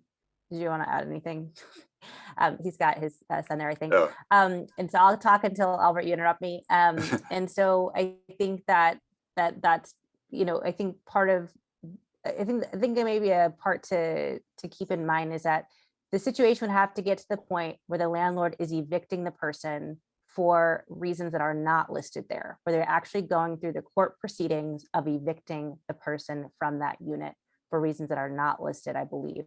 And so I think that's kind of what we're trying to get at. If it's just the lease is up, they're asking for a 1 year lease and that term has expired, again, it kind of depends on these variables that we wouldn't know about what is in that lease. Albert, do you want to add something? Yeah, I think this is a point that could probably be clarified in our ordinance. And it's something that we'll try to look at in the next few days, I guess, before it goes to the council. But in response to your question, I don't believe there's any right of a tenant to maintain a lease indefinitely, month to month. I do know that one part of AB 1482 is, as you know, one of the at-fault causes for eviction is if the tenant is offered a renewal and refuses to sign a renewal of the lease for a longer term, then the landlord can evict that tenant, and that would be considered an at-fault eviction. Okay, so if someone's month to month and then the landlord terminates it, is that at fault? It is not under our ordinance. Okay. That would be a no fault eviction. No fault under our oh, ordinance. oh, it would be no fault if the landlord terminated. That's right. Okay. Is there any way, so that person now could stay there indefinitely, month to month, unless, can the landlord insist that they sign a new 1 year lease? Yes, that is a part of AB 1482, is that the landlord can offer a renewal of the lease on similar conditions. And if the tenant refuses to sign that renewal, then they can be evicted. So, Okay. Commissioner, what you might consider, depending on your persuasion overall, is council could add a number 11, for example, to what is on, I think it's packet page 16, the list of causes that would be no fault. And so if it was similar to what Mr. Yang had outlined, we could present that to council for their consideration to address this situation that we're hearing a lot of concern about. Okay. Yeah, it bothers me more if the tenant can stay there indefinitely and then eventually gets cashed out. The whole process is to give these people a heads up that, hey, at the end of the year, we're not going to renew this and there's going to be no payment. At least they have now 9 months or 6 months to plan to find a new spot and arrange that. Okay, thank you. That was helpful. I am looking at the proposed ordinance and also the existing ordinance, and I think there's a mistake in it. If you look on packet page 16, where it lists all the reasons, so look at B at the top. For the purposes of the section, the no fault eviction means an action to recover the possession of rental unit for any reason other than the following. And it lists a whole bunch there. And those 1 through 9 all list things that people can be kicked out at. The tenant has failed to pay rent for which the landlord is entitled, and so forth. So all these things are reasons that the landlord can kick out the tenant and not have to pay the money. And then number 10 is for no specified cause, which means that if the landlord doesn't give a specified cause, he doesn't have to pay anything. Am I reading that right? Oh, so this is not as clear as it could be in the ordinance and something that we can address, but there is a sentence right in the middle between 6 and 7. Oh, gotcha. I missed that. Okay. Thank you 7 very through much. 10 are no fault evictions. Okay. Yeah, clarify that, but okay. Yeah. I was misreading that. Thank you. I think the enumeration is supposed to start over probably, perhaps. Okay. Thank you. That's all. Yeah, I want to keep going, but I want to acknowledge the fact that Commissioner Heckman correctly raises the issue that certain state laws can trump local laws here, but you might have heard this tonight. We don't have that data in front of us. Well, so and we're asking tonight to get something to council on Friday. I'm sorry, by Monday. So, sorry, go ahead. I think it was Commissioner Rupivar was next. Oh, sorry. Mr. Yang, did you want to speak first? yeah, I guess I just had a suggestion that I thought might help resolve some of these issues. We drafted this ordinance before AB 1482 came into effect, and so there is no real kind of uniform concept of just cause, at fault, or not at no fault. But now, we do have a state law that does define all of this, and perhaps it would be better if we just adopted those definitions so that we were aligned with state law. And so if, something that's considered no fault in Palo Alto is the same as it's going to be considered throughout the rest of the state, and what's considered at fault in Palo Alto will also be the same as what, how it's applied throughout the rest of the state. The only comment that I would make in addition to that is that 1482 only exists until 2030. So that's just only the next 8 years. So just a comment. Flash you, right? Flash my splash so you can't hear. So Mr. Yang, are you saying that before Monday, you would add that to this ordinance to make those definitions clearer? Yes. Okay. Let's go on to Commissioner Rupivar. And I think just one more thing, I think when it goes, just given the lively discussion here, I think before it goes to council, it would be helpful if the interplay between AB 1482 and our ordinance was maybe fleshed out a bit more. I'm just going to ask one more time. So when a lease goes for a year, I get the negotiation, we're done with that. But because of 1482, lease goes for a year, the end of the term is a year, it terminates. However, the example that Commissioner Chang gave, where if I want my grandmother or a family member to move in, previously we discussed that would not trigger relocation assistance because the lease term has ended. However, based on what we just discussed with what Commissioner Heckman said, that would not be just cause. And therefore you couldn't kick out like the tenant over a reason like that. They would be able to continue to stay and they would be entitled to relocation assistance. I just want to clarify that I think we changed, didn't we? Mr. Yang? Yeah. Because of the just cause that gets triggered by 1482, Palo Alto stock is typically more than 15 years old. So, and that's not something that's delineated in 1482, like the negotiation over rent is. Having somebody move in is not just cause. Well, so I guess to be clear, it is just cause, but it's not at fault. There's two separate concepts. Just cause is anything in our list, taking our list, for example, anything in 1 through 10 is just cause, but the first half of the list is at fault and the second half of the list is no fault. So, having your relative move in is considered just cause. It is a valid reason for eviction, but it's considered no fault. And 1482 doesn't speak to, relocation assistance if it's no fault, but our ordinance would then provide that relocation assistance. Got it. Okay, that's helpful. That's super helpful.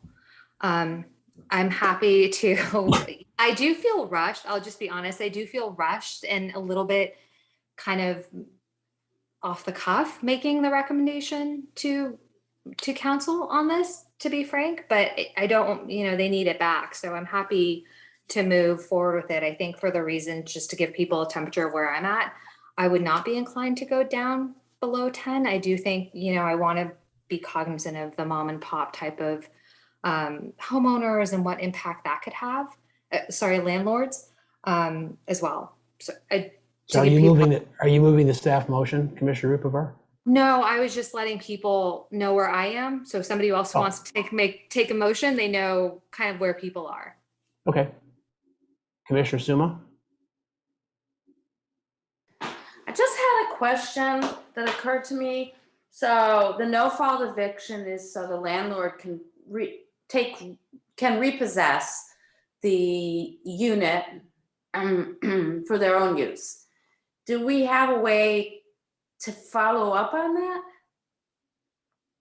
To make sure that that's what's happened, or to make sure it's not being Can you repeat your question? I'm sorry. Right. So I think the question is, can we prove that grandma moved in? Right. Yeah. No. So evictions under 1482, have to be for just cause. And is there a way that the city knows that there is in fact just cause? And the answer is no. We don't even know when an eviction occurs. So it's really not something that we monitor, and we don't have, the resources to do that. This is really, the landlord-tenant relationship is generally left to private parties. Okay, thank you. I'll just make a comment relative to the motion. I think that, I guess I'm saying, given what we're confronted with, council came back to us with this pretty specific number of 10.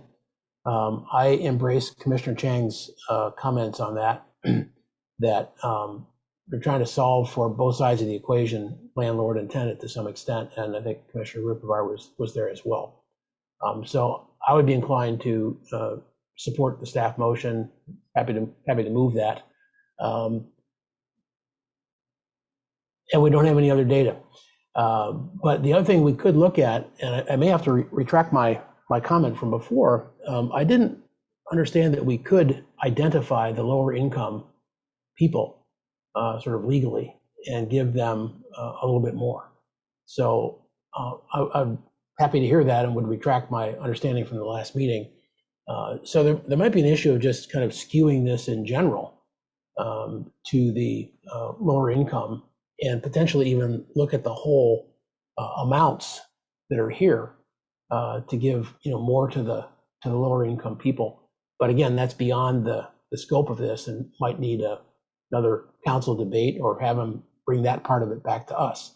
But I think Mr. Heckman, a year ago, brought this up for the first time, which I totally agree with, which is, we're trying to help the rent burden people, not the market rate people. And if there's a way to incorporate that, either, as we send it back to council with those comments, I think that would be a superior outcome. And I'm willing to go with 10 right now because they came back with it and it's urgent. And then we look at that. I totally agree that 10 down to 2 is no different, but I think the landlords probably are different. If we decided we go too low, of course, at some point we could look at that number too.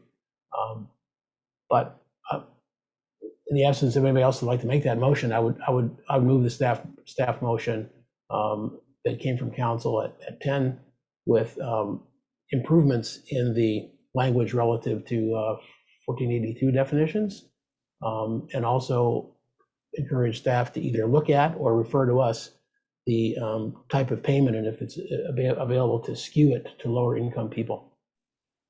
I second that. Go ahead. Okay, further discussion now that there's a motion. Commissioner Rectal? Yeah, you're saying that you thought that it wasn't legal to have additional payments to low-income people? When we had originally had this conversation, we talked about we want to help the rent burdened, cost burdened people. And I thought from there, we thought that that was going to be administratively impossible to do that, or legally impossible. That's a great question. I think that when again, this is me reaching way back in the memory. Yeah. I think part of it is that, this is on the back end. So this person's already departing the tenancy and the location. And so at that point, they could submit information that would demonstrate their income or that they have minors, the other clauses where you can have their age obviously could be verified. And so that is on the back when they're leaving. I think I may be misremembering. Part of our conversation, which was wide ranging, was about some things that might be on the front end. So certainly this could deter a landlord from renting to a low income person should they take it upon themselves to say, often part of a rental application is providing your income and proof of it. So landlords are aware of the income of their tenants. If they know their household size, they could pretty easily calculate, is this a low, middle, or high income person on the front end? And so I think some of the other provisions we were talking about, we were like, how would that affect renting to those people? But again, this is a law that already existed, that council already debated and decided to have that additional thing. And I think part of it was to only have it be applied to low-income people versus to everyone. When it applies to everyone, it doesn't matter what the income of your tenant is, except you have these additional payments to low-income people. So that's a long way to say, if you wanted to say, hey, this whole thing should just apply to low-income people, certainly you could recommend that to council. But it's on the back end that it's, would be calculated. So hopefully that wasn't just more confusing. Commissioner Rectal, I think, is up first. Oh, that's it. Commissioner Suma? Thank you. So I feel really torn about this because 10 seems still to be arbitrary to me, 10 units.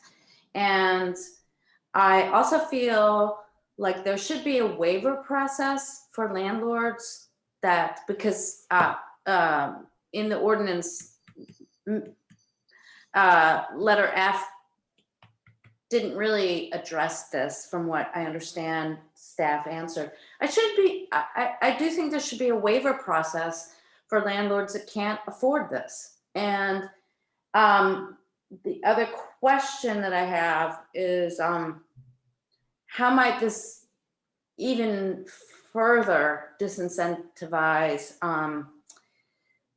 landlords from renting to Section 8 tenants? And maybe staff can comment on that.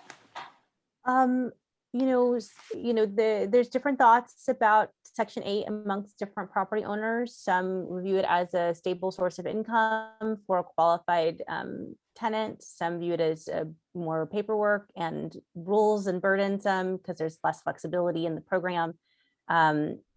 To the degree that a landlord is taking a position that, gee, when I have to evict this person, I better raise the rent to accommodate for the payment, they may or may not be able to accept Section 8 because Section 8 only pays at certain rates. And so the rent they charge, if it does in fact increase under Commissioner Heckman's scenario, may be out of reach for what the voucher would pay for. But again, that depends on a number of factors that we can't divine today.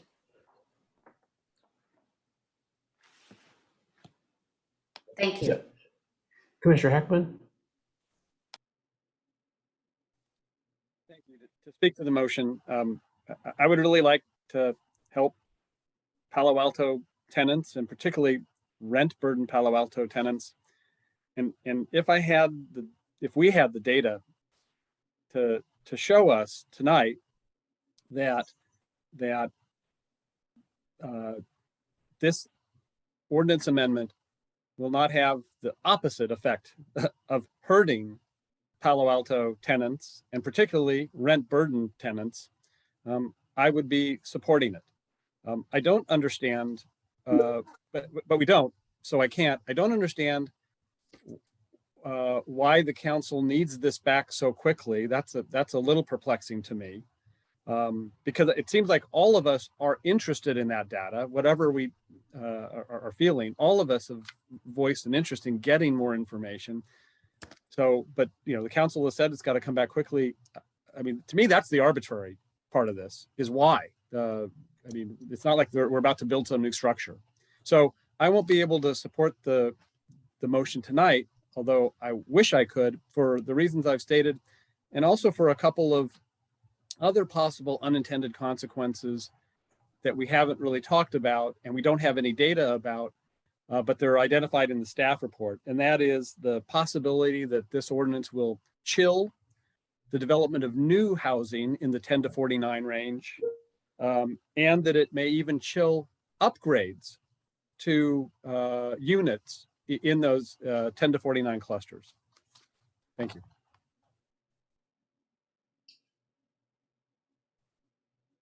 Chair, if I Stan? might, I remembered something when Commissioner Lau or Heckman was speaking, which is that it was the rent burden, that was the difference. So the difference is that this payment, the additional payment is for low income household, which is defined. And I think before the direction from PTC was see if we could find a way to have it apply only to rent burden household, which varies greatly. And I think it was maybe on one of the things that was coming in the front end.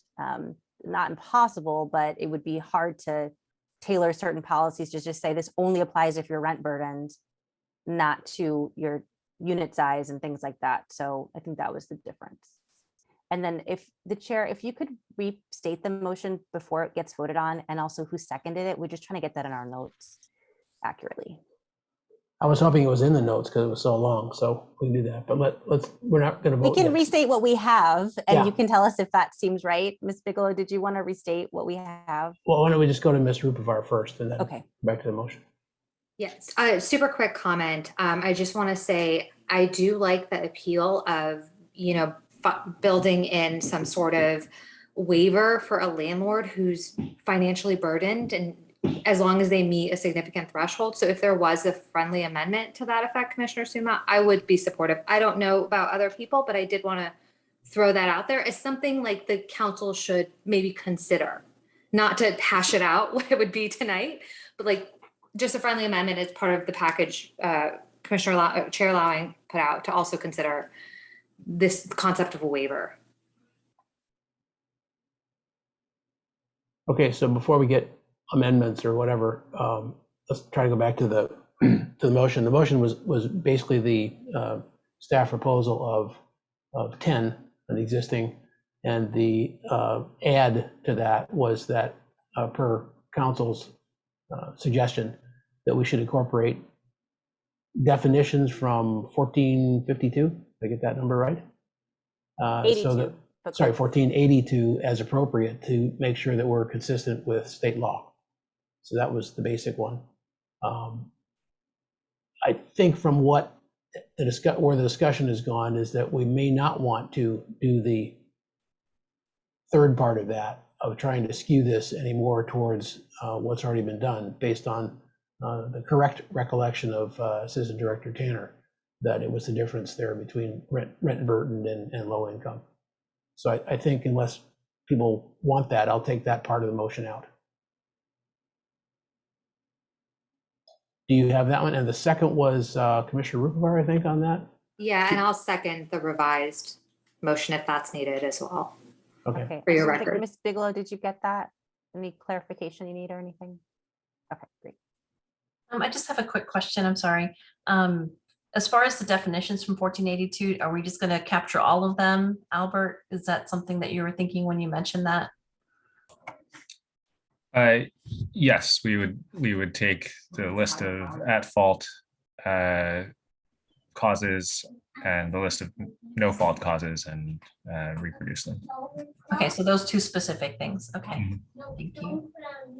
So the only comment I have on my own motion, just to emphasize, is that this is all driven by, it's landlord-driven evictions. So that's the core of the motion. I wouldn't use the word arbitrary, but I would use the word that 10 is debatable one way or the other, depending on where you are on this issue. but I think council has requested the 10 and we don't have enough data to change it. And so I think that's a starting point and we should leave it there. So then other comments on the motion, Commissioner Chang? Yes, I was just interested in making a friendly amendment if the maker and the seconder are interested in, and the amendment would be to add on that we also recommend to council to consider a waiver process for landlords. What would be the definition there? How would one figure out that there was a particular problem with a particular landlord? Because it seems to me that every one of them is going to make that claim. It's a good question, but I think it's something that we should investigate. I don't know if some staff has already looked at that. I mean, it could be a income statement, right? Like, but you're right, it could be very difficult to legislate. Yeah, I just don't understand what the definition would be that someone could take a look at it and say, oh, you qualify, you don't have to do it. Would it be net income on the properties as a percentage of the units, or, you know, I'd have to hear what that would be. Did you have anything else, or? I don't think I have a definition because I don't Okay. think we can hash it out. We don't have that information. I think the reason for making that friendly amendment would be to sort of signal our thought process to council in a time pressured situation. Okay, Commissioner Suma? Yeah, I think it was kind of my idea, so I'll speak to that. And I just, there's a lot of people that inherit property, or they're not big land speculators or real estate aggregators that have a little bit of property, and they depend on the income from that property. And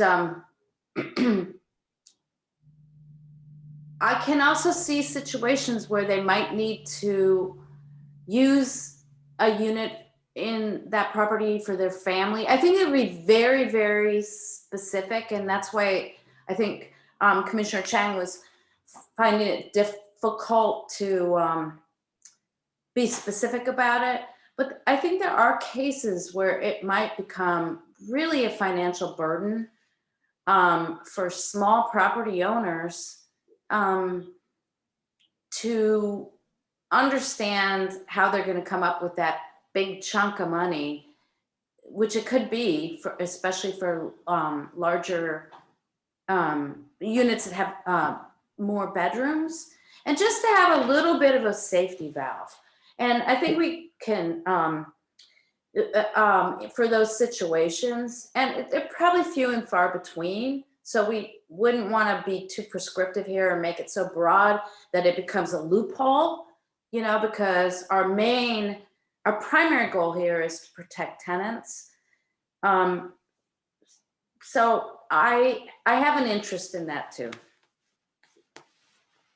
Wouldn't that, what you said, just be an argument to not pick 10, but to pick 30? I'm not suggesting that, but. No, because I don't have any information to tell me that all mom and pop owners only own properties with lower numbers of units. I mean, that's what I'm trying to get to here, is that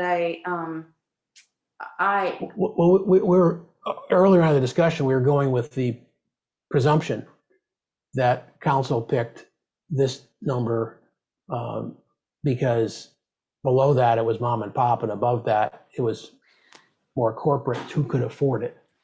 But you know, I look at the interest in a developer here recently in my neighborhood in College Terrace, who wanted to use the planned housing, planned community zone for housing to develop in, you know, a low density residential zone, 10 units, because it was profitable, not because they wanted to and so I think property is so valuable and rents are so high here. And I think about, I live very close to El Camino and in kind of a mixed use area, more dense for Palo Alto. And so I think about some of the property owners I know that might really, it just should be, and that's why I brought up the case of, do we have a way to follow up on whether a family member is using the property in the way that was in, we anticipate. I just think there should be a little safety valve, a little bit. And that's all I'm thinking about. And I mean, maybe we can signal that to council and let them really hash out the details, as Commissioner Chang said, because I just don't think it's the case that everybody that owns a piece of property, because there's people that have owned property for a very long time. They've inherited it and they depend on the rent, but they also may need to use the property for a family member or something. And the tenant may have more money than the landlord, more income. I'm just trying to think of a way to make it fair. Yeah, I'm just trying to understand as a specific amendment what we would be recommending. That's all I'm trying to do right now. Ms. Tanner has some comments. I was just going to comment, we don't necessarily know who mom and pop are, but we can know that 5 units or more does not qualify for the same type of mortgage that a 1 to 4 unit property does. So that is pretty standard across the US. When you're getting to 5 or more units, it's a commercial loan. It is not a typical 30-year kind of loan that you might get for a 1 to 4 unit property. Generally speaking, some data that I've seen suggests that most landlords only own a few properties, and then you've got kind of folks who own a lot. So you kind of tend to have a bigger gap. Either kind of they're like really small mom and pop, or they're much larger kind of aggregators of property. Yeah, I mean, if a mom and pop own 30 units instead of 10, then one would think that there's more income there to pay what we have here. So I think the number of units might be enough to drive this without an amendment that we don't have a concrete suggestion about to go to council. Commissioner Rectal? Yeah, just once again, we're speculating because we don't have data, and that makes me uncomfortable. We really shouldn't be making public policy if we don't have data. But the two things, to both the ability for the landlord to appeal the process, and also whether the amount is 3,000 for low income or 4,000 or 5,000, those both are not easy decisions, and they're not going to get that in this churn. But I think both those things are going forward. Eventually, we want to be looking at this with data. And so I think we should be requesting that we get data and that we further investigate this ordinance, particularly those two things about the appeal process and the low income value. So if I guess the other question comes back to what Commissioner Heckman was saying. What is driving this? Is it the concern that the economic issues are going to cause a bunch of evictions, or why are we in a rush? I can't speak to all of council's decisions. I don't know, not privy to all of that information. I think there is concern around potential for rising evictions in Palo Alto, and they had given this to us last year. This was the first item we were going to bring back, and so they wanted us to move more quickly on it. Okay, so in general, you're doing a trade-off here. You have negative impacts to landlords, positive impacts to the renters, and we have to trade these off. You have to pick a side, and that makes me really uncomfortable. If I have to pick a side here, I'm going to pick the side of the tenant just because the landlord controls the timeline. And I think that the fact that these are landlord controlled evictions makes me think that if we're going to err, we want to err on the side of the tenant. But it does make me uncomfortable. So Commissioner Rectal, just because I want to be clear about what you said, are you trying to attach something else to this motion, or just send our comments relative to we prefer more data after we vote on this motion? I don't think it has to be part of the motion, but okay. I think I would want council. I didn't want to exclude it if that's what you intended. Yeah, if people think we should add it, I'm happy with that, but I also don't want to complicate things. So if we, but I think council should know that we don't think that this is the final version of this ordinance. It needs more work. Okay. Well, it is going Monday, and we do have a PTC rep Monday, so we could speak to that potentially. Who is the Yes. PTC rep on Monday? I think Vice Chair Suma, right? Yep. Another 6 hours like last Monday, right? Commissioner Chang? I mean, it sounds like the maker doesn't necessarily have the appetite to add this to the motion, and that's fine. I do just want to make sure, though, that somehow it's memorialized that we should have more data, because exactly as Commissioner Rectal has said, we're doing this flying blind. We're making a trade-off flying blind. And so, right, like if and I hate unintended consequences, especially if there's the situation where we're helping a tenant, as Commissioner Suma mentioned. There could be one case out there where you're helping a tenant who has more money than the landlord, you know, right at the edges of the 10 unit, the 10 unit building. So that's my concern. I think communicating the request for more data on decisions like this is absolutely fine. I think it's essential, frankly, but I don't know that it should be coupled to the motion. That was my only point. And relative to the other idea, I just don't know what we would be recommending in terms of a possible waiver. I didn't feel like there's enough concreteness there to put that in the motion. That also can be sent along of, if you think that there's ways to do that, send it back to us for study, which they would probably do. Well, I'm not proposing that we don't. I mean, I would still recommend to council that we go ahead and do this, but I would say that we need to come back and look at it once that render registry is put in place, right? So I was saying the same thing, yeah. Commissioner Suma? I agree, and maybe we can make that part of the motion that we need to relook at this when we have more data about the makeup of the rental community and the landlord community.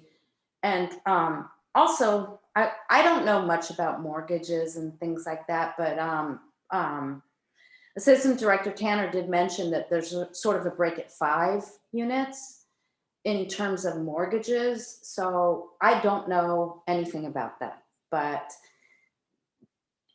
maybe that would have some bearing on maybe that would have some bearing on how what number of units per parcel this takes, our recommendation, you know, because maybe 5 makes more sense with, is more in alignment with the way lenders view landlords. I don't know. Commissioner Rupavar? Just to speak on that. So the break on 5, it's 5 and more becomes commercial. Under that, it's not, but it doesn't tie to necessarily a commercial landlord versus a individual. And the reasoning, just to add a little bit of flavor to that, is it's actually easier to qualify for a loan for 5+ units than it is under 5 units. Because under 5 units, your actual income gets considered. Like when I want to apply to a loan, 1 to 4 units, they'll look at my W-2, they'll look at a whole bunch of different things and make sure that I can cover the cost of it. But when it's over 5, what they actually look at is the income from the property. Therefore, you can have less money and qualify for like 5, 6, 7+ loan than you would for a 1 to 4. So I did want to add that because I don't want us to make like the false assumption that just because it's 5 or more, it's commercial, so you necessarily have a larger landlord. It's actually harder to qualify for 1 to 4 than it is 5 to plus. That's all. Doesn't affect the motion. Okay. So I think it's perfectly acceptable to do the motion, and then since you'll be almost writing the staff report in real time, say that the commission was concerned about, lack of viable data to make this decision, and would like to see it again when there is more available data to look at the number and possible relief for some landlords. Just do that. I mean, by stating that, I know my comments are in the minutes, but you might state that so they understand that was the environment in which we took the vote.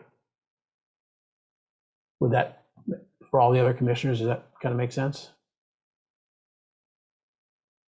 Because there are risks to unintended consequences. There's no question. So, all right, let's go to the motion, and Dina, you could Get the vote call, right? Yep. Yes. Chair Lowy, Yes. Vice Chair Suma, Vice Chair You're Suma. muted. You're Sorry, muted. yes. Thank you. Commissioner Chang, Yes. Commissioner Hackman. Commissioner Hackman, did you say no? That was a no. Okay, thank you. Commissioner Rekdal, Yes.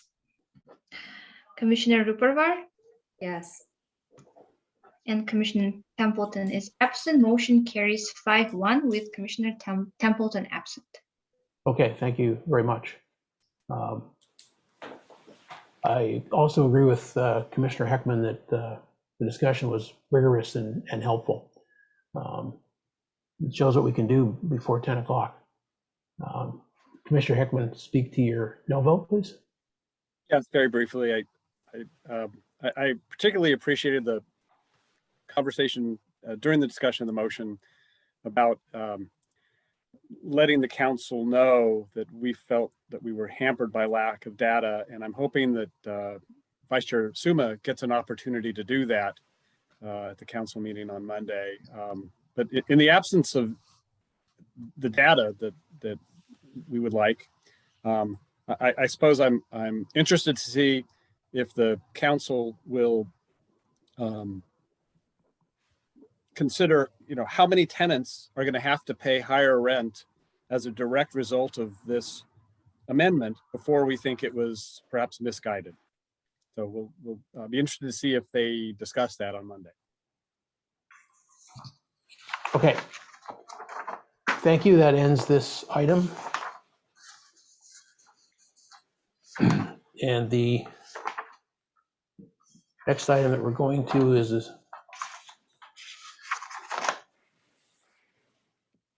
any committee items? Okay, and then we're talking about commissioner questions, comments, announcements of future agenda items. And one of those is going to be our whole meeting schedule, which Ms. Tanner is going to speak to. And then in connection with that, potential retreat schedule. And then after we talk about the schedule, I want to talk about the content and get your input on that. So turn it over to Assistant Director Tanner. Great, thank you. So we're going to do two things for scheduling. First, just kind of looking at the whole year and kind of seeing if there's a moment where we do want to plan for any recess or canceled meetings, whether it's like a chunk or just like, hey, there's holidays, we're going to have absences that are going to take you all away.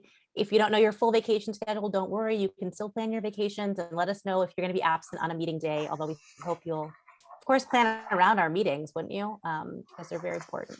All right, so here is, you hopefully can see this should be just like a Word document that's showing up on your screen. And I'm going to try to, if it's not clear, hopefully zoom in case you can see everything. So just to start off with, council did approve this as their break schedule for summer and for winter time. And so you can see that reflected here. These grayed out meetings are just saying during these meetings are when council will be in recess. If the commission did want to have recess, it may be aligned there. Doesn't necessarily need to be. I'm also just noting holidays that are proximate to meetings. There are no meetings that fall on holidays this year, unlike last year. And so I'm just going to kind of go over it. Hopefully you're not canceling any of these meetings because we have items for you. So please don't cancel the 23rd meeting. As I said, we may be meeting in person for the first time in March. So March 9th could be an in-person meeting. Of course, we will update you as soon as we know. Passover and Good Friday fall on the end of that week of the 13th. So again, not the holiday is not on the day, and being Wednesday, we're in the middle. This is just prior to Memorial Day. The first day of school for high schoolers will be August 10th, and for I think K through 5, August 11th at PAUSD. We've got Rosh Hashanah, we've got Columbus Day, Indigenous Peoples Day, falling on the Monday of the week of October 12th. And then this meeting, November 30th, is the week after Thanksgiving, that Wednesday after Thanksgiving. So again, as I've said, you're not going to get a break from me voluntarily. So if you at all want to have a certain stretch of time where there's not a PTC meeting to come to, it's probably best to plan for it. So that's my 2 cents I'll leave you with. Did you, and then maybe Commissioner Long or Chair Long, after we kind of settle this, we can talk about the possible scheduling of the retreat and when that might fall. Just kind of take them one at a time. Yep. I guess the biggest question is whether or not to take a break, and whether or not, if we do, to have that overlap with the council schedule. So just folks raise their hands and contributing to that discussion. Commissioner Chang? I don't have a particular perspective on taking a break, but I do think that as we get our schedules, any summer travel schedules, or our annual schedules in place, it may very well make sense to, cancel a meeting or two there, but I don't have a particular perspective on a break. My only request would be, let's not shoehorn in additional meetings in December, because that was pretty brutal this year. if we can avoid that. And we paid the price in January too. Okay, Commissioner Suma? I have never felt the need for us to take an official break. We haven't done so historically. We did recently, because we typically meet 2 times a month, and I feel like that leaves us enough time to kind of organize travel, but that's just my perspective. Commissioner Heckman? So I know I'll be away on the July 27th, so I'll miss that meeting. Last year, we canceled or took off the last meeting of July and the first meeting of August, which similarly last year also was pretty close to the first day of school in Palo Alto Unified School District. And frankly, I enjoyed that. It works out to a 6-week break, right, between the 13th and the 31st. And for me, it was the pause that refreshes. So I liked it. And if people want to meet on August 10th, I'm game for it. But I thought it was welcome last year. So you're saying you're out 7/27, but not any other times? Okay. Anyone else? Commissioner Rupavar? Sorry, yeah. I'm probably going to be out sometime this summer for a month, probably July-ish to just roughly July or August. And I might be out on 4/13. Nothing set in stone, but I do tend to take summer vacation.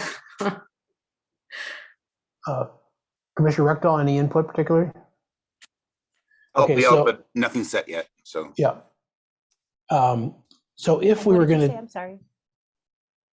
I couldn't hear Commissioner Rectal. Did he have a date he was going to be absent? No, No. nothing set yet. So I'll work around the schedule. so if we were going to take a break, then using data, the data that we have is that Commissioner Heckman is going to be out on the 27th, which is during the council recess. So that would be the logical time to take a single day off, which is fine with me if that's kind of a compromise of folks that want a lot of time off and versus no time off. Yeah, until recently, we never took any time off, but I'm not religious about that. If we want to take that particular week, I think that's fine. Yeah, Commissioner Chang? I'm fine with that, but I know that Commissioner Rupabar and I'm likely going to be gone at some point during the summer as well. And I'm just wondering that if we do it, do we want to kind of see where, and it sounds like maybe same thing for Commissioner Reckdahl, if we want to hold off a little bit just to see where things might stack up. Because if we are going to cancel a meeting, again, my priority is to do our work so that we don't have a whole bunch in December and January. But Yeah. I'm just wondering that if it makes sense that if we cancel a meeting, that we cancel one where there's multiple commissioners on, if that happens to be the case. Otherwise, I'm fine with the 27th. I think that'll work as long as we make the final call about a month in advance, no later than, so that, Ms. Tanner can plan our agenda. I mean, the other way to think about it, not to play devil's advocate, but why not, is to say if you plan the break, then you can plan your travel. Now, obviously, travel has multiple factors, but that's, part of why council, I think, does their planned break so that they can then plan the break. Obviously, I'm not saying you're the council, but just I think that's part of their theory. Yeah, I think the other thing is that if we, let's say we pencil in that we're taking off the 27th and a couple of commissioners are going to miss 8-10, well, we still have 5 commissioners. And if they're important, then we just go and get the work done. That's one reason we have 7. So I'm good with that if we want to pencil in 7/27 as a possible recess and then look at it a little bit closer to that time. Any other, sorry, Commissioner Chang, is your hand still up? Yes. Oh, sorry, go ahead. Yeah, I'm fine with penciling it in. I just think that, yes, it sure would be nice if we blocked it out and then I could plan my life around that. But that's like, I mean, there's so much going on, right? Like so many other people's schedules to juggle and school schedules, and who knows? So I don't, to me, that's why it doesn't matter if we block it out or not. But I'm totally fine with penciling it in. I would just say that if we have a meeting where 3 commissioners are gone, and if people are okay with it, then maybe it makes sense to cancel that instead. Yeah, I think that's the game plan, just as long as we give enough time before the new date or this date. Did anybody else have any comment on the holidays and so on? Great job, Ms. Tanner, get all the detail on there for us. It's remarkable that there aren't any direct overlaps from holidays, so. I know, last year we had a couple that were on the same day. Yeah, I think relative to December, when we looked at this in the pre-meeting, the screen doesn't show December. There we go. Right now, there's only one meeting in December. Yeah. So we may add another meeting there to, we ended up having to add another meeting in December because similarly, one of the meetings did fall. We were able to have, I think, 2 meetings, but then we had to have a third. Anyhow, we'll try to limit that type of thing and also do it ahead of time enough that we can predict it as we get closer to the end of the year. So okay. Just, oops, I'm messing up my chart there. So one thing, March 9th may be our first in-person hearing. It also may not be, but we were looking at possibly that being a potential day for the retreat, whether it's during the daytime or during the regularly scheduled evening time, on the hope that maybe our retreat could be in person, pending council or commissioners' comfort with being in person and pending that we could be in person. You don't have to share right now if you don't feel comfortable meeting in person in March 9th, or you might share that. You can also let us know offline if that's something you want to think about or see what happens on, March 8th and, make your decision then. But that was an idea to do perhaps during the daytime or continue it in the evening time. We don't have any agenda items for the 9th. I've been holding it for us. And so we also wanted to know if commissioners preferred evening or daytime for a retreat. But which is, just to make it clear, which is not the case on the 2 meetings before that, the 9th and 23rd are already booked. So if we were to do a retreat before then, and the council retreat is on 2/5 to get their objectives, priorities. So 2/9 would be pretty quick. So we could do 2/23 if it weren't so booked. But since it's so booked, we would have to do a special meeting, not use that meeting time, which is also fine. I just wanted to show you why we're talking about 3/9, because it might be in person if we wanted that, and there's nothing booked there right now. Not chipped in stone, but those are two good reasons for it. Commissioner Suma? Sorry, it seems like March is far away, but it's really not, I realize, in terms of our schedule. And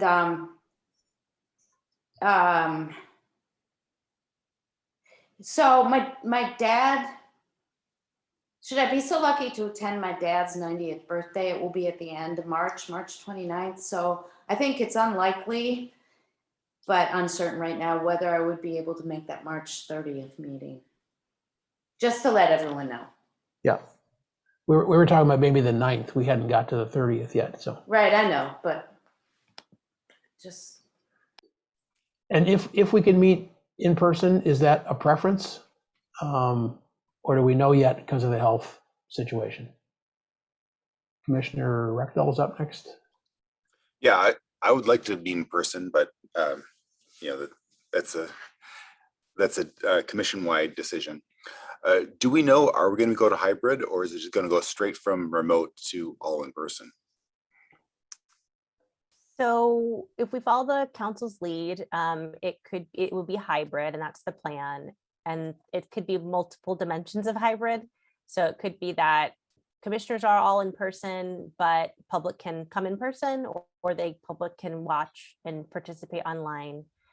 We have had in some council members who have not been in person, and some of that has varied up and down with folks' comfort level, is my understanding of if a council member may or may not feel comfortable being in person, or sadly have an exposure or other reasons why they have to participate remotely as well. The advantage of hybrid is that if people have to travel, then they still can call in. So.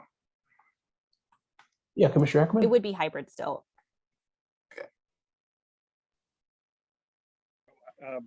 March 9th would be fine for the retreat for me, but I would love it if we can meet in person. I think particularly for the retreat, there are benefits to that, in that, more less formal setting, to have us all come together. And because I feel that way,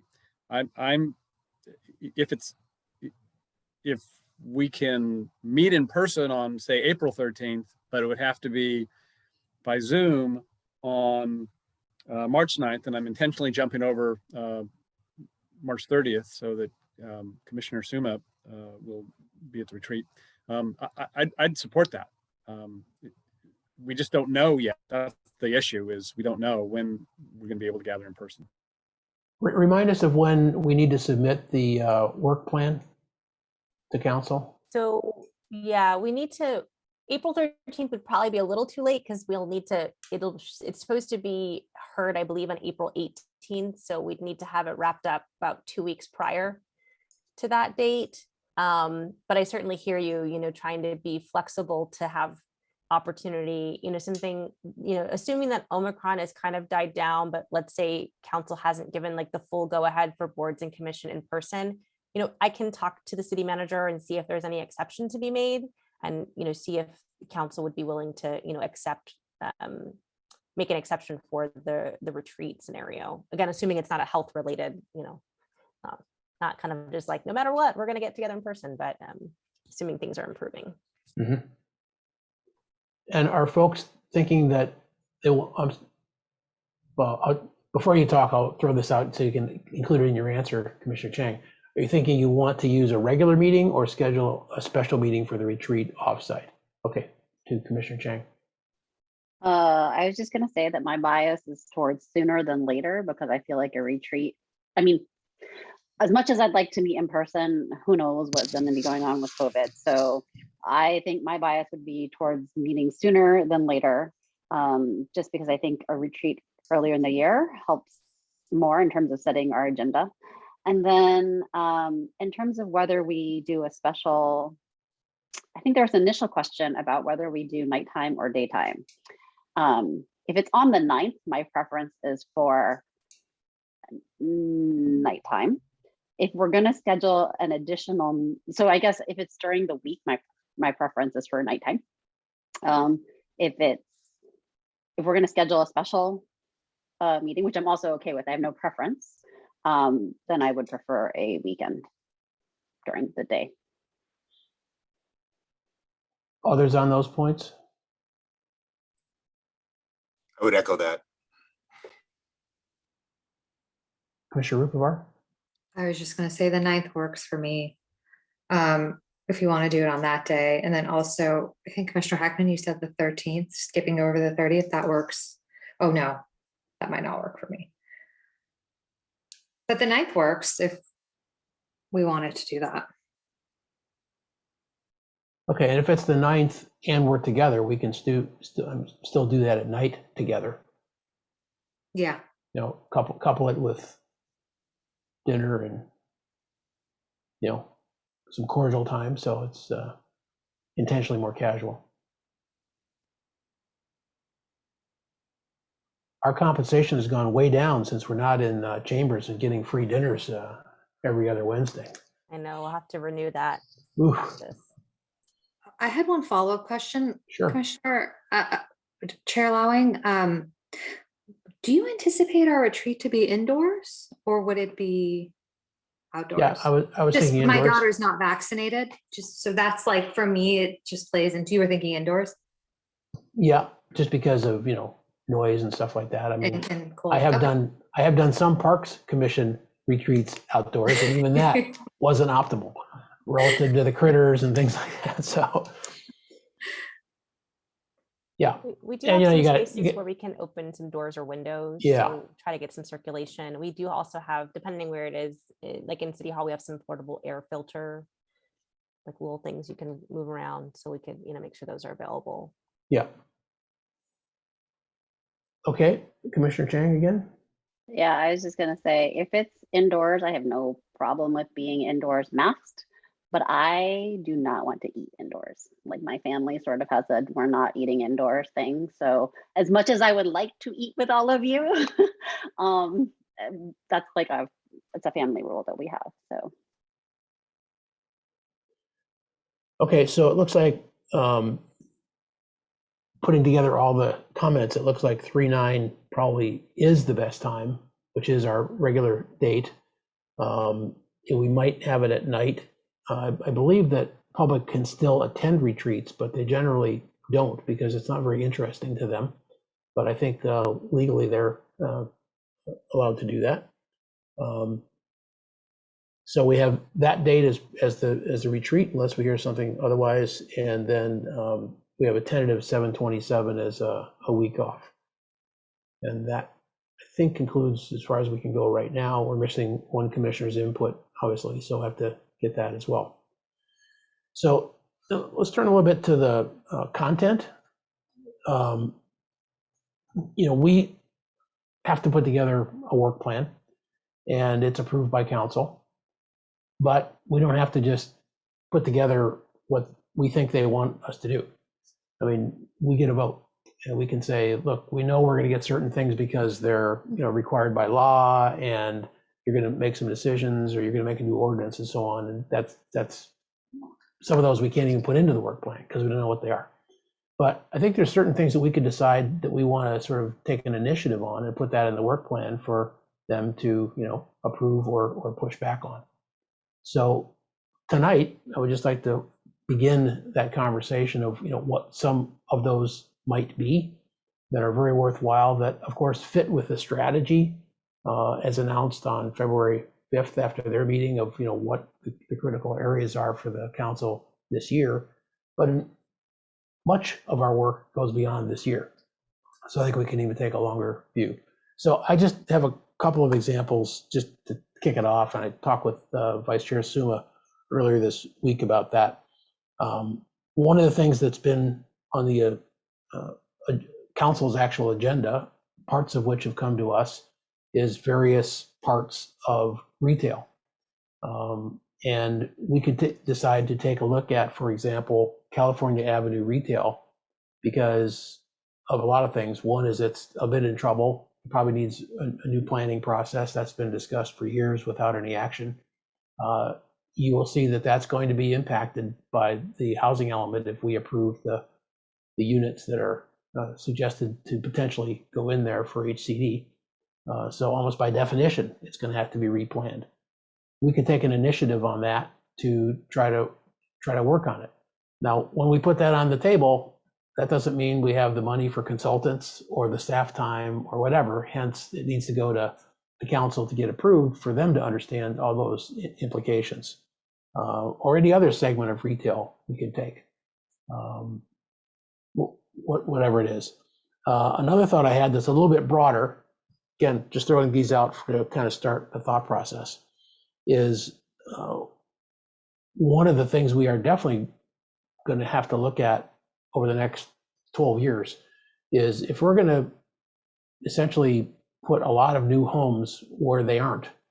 From my point of view, I want them to be neighborhoods, not units stacked on top of each other.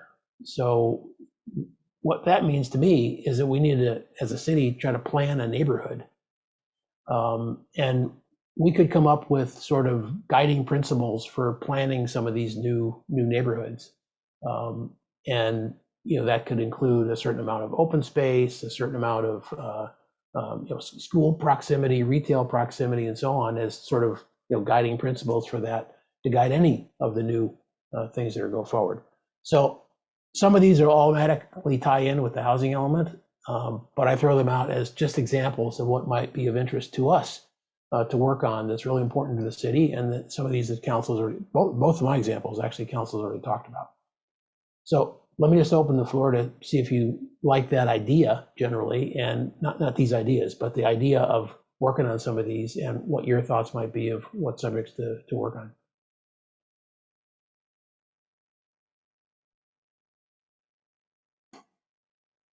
Commissioner Heckman, thanks. Sure, I'll go first. I do like the idea of taking initiative, which I think is really at the heart of what Chair Lowing is talking about. When we did the initial work plan last year, we're all familiar with it, although Commissioner Rectal might not be. But it was primarily a reactive document because we are primarily a reactive body. We are sent things to opine on and do that. So I like the idea of sort of stepping outside of that area. And of course, the work plan goes to the council for approval. So if they don't like where we're stepping, they can tell us so. But one thought, as Chair Lowing, as you were describing a couple of possibilities, one thought I had, and maybe it's a little more pragmatic and not as visionary, certainly not as visionary. There have been a number of our discussions, including the one tonight, including the one a week ago, where I would say a majority of the commission, or at one point or another, saying, I don't have the information I need to make the most informed recommendation tonight. And it's easy to say that, but, getting the information is very complicated a lot of times because it takes some, staff prediction of what we're going to want, staff time to put it together. But we've never really had the luxury of a time just to talk about whether we can improve that process so that when things come to us, we have more of what we need. I particularly like the setting last week on Castellea, where we're not supposed to make decisions. Instead, we're supposed to give staff direction to bring things back to us. That's an example of a tool that I think that was one of the few times we've used that, and I thought it was very useful. And so that's something that we could discuss in a retreat, is how to work with staff to get us more of the information we're likely to feel is useful when we're asked to do something. Okay.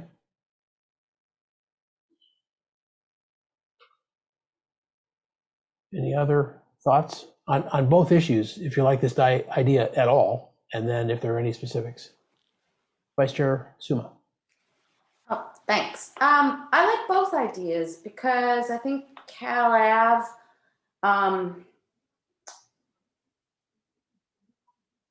is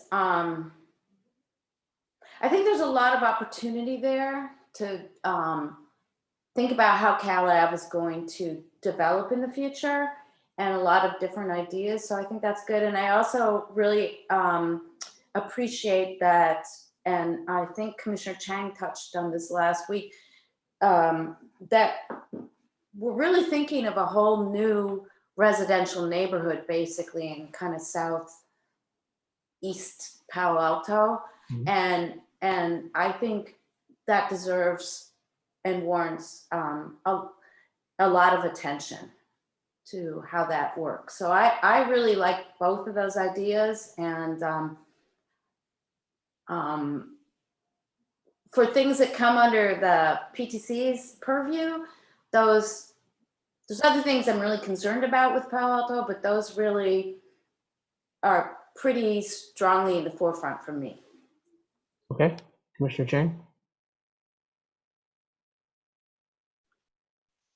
I also like both of those ideas that Commissioner Lowing mentioned, but I also like this process suggestion that Commissioner Heckman has made, because I do think that, so maybe if we allot some of our retreat time towards topical and some towards process improvements that we think we should explore, that might be a helpful thing to do.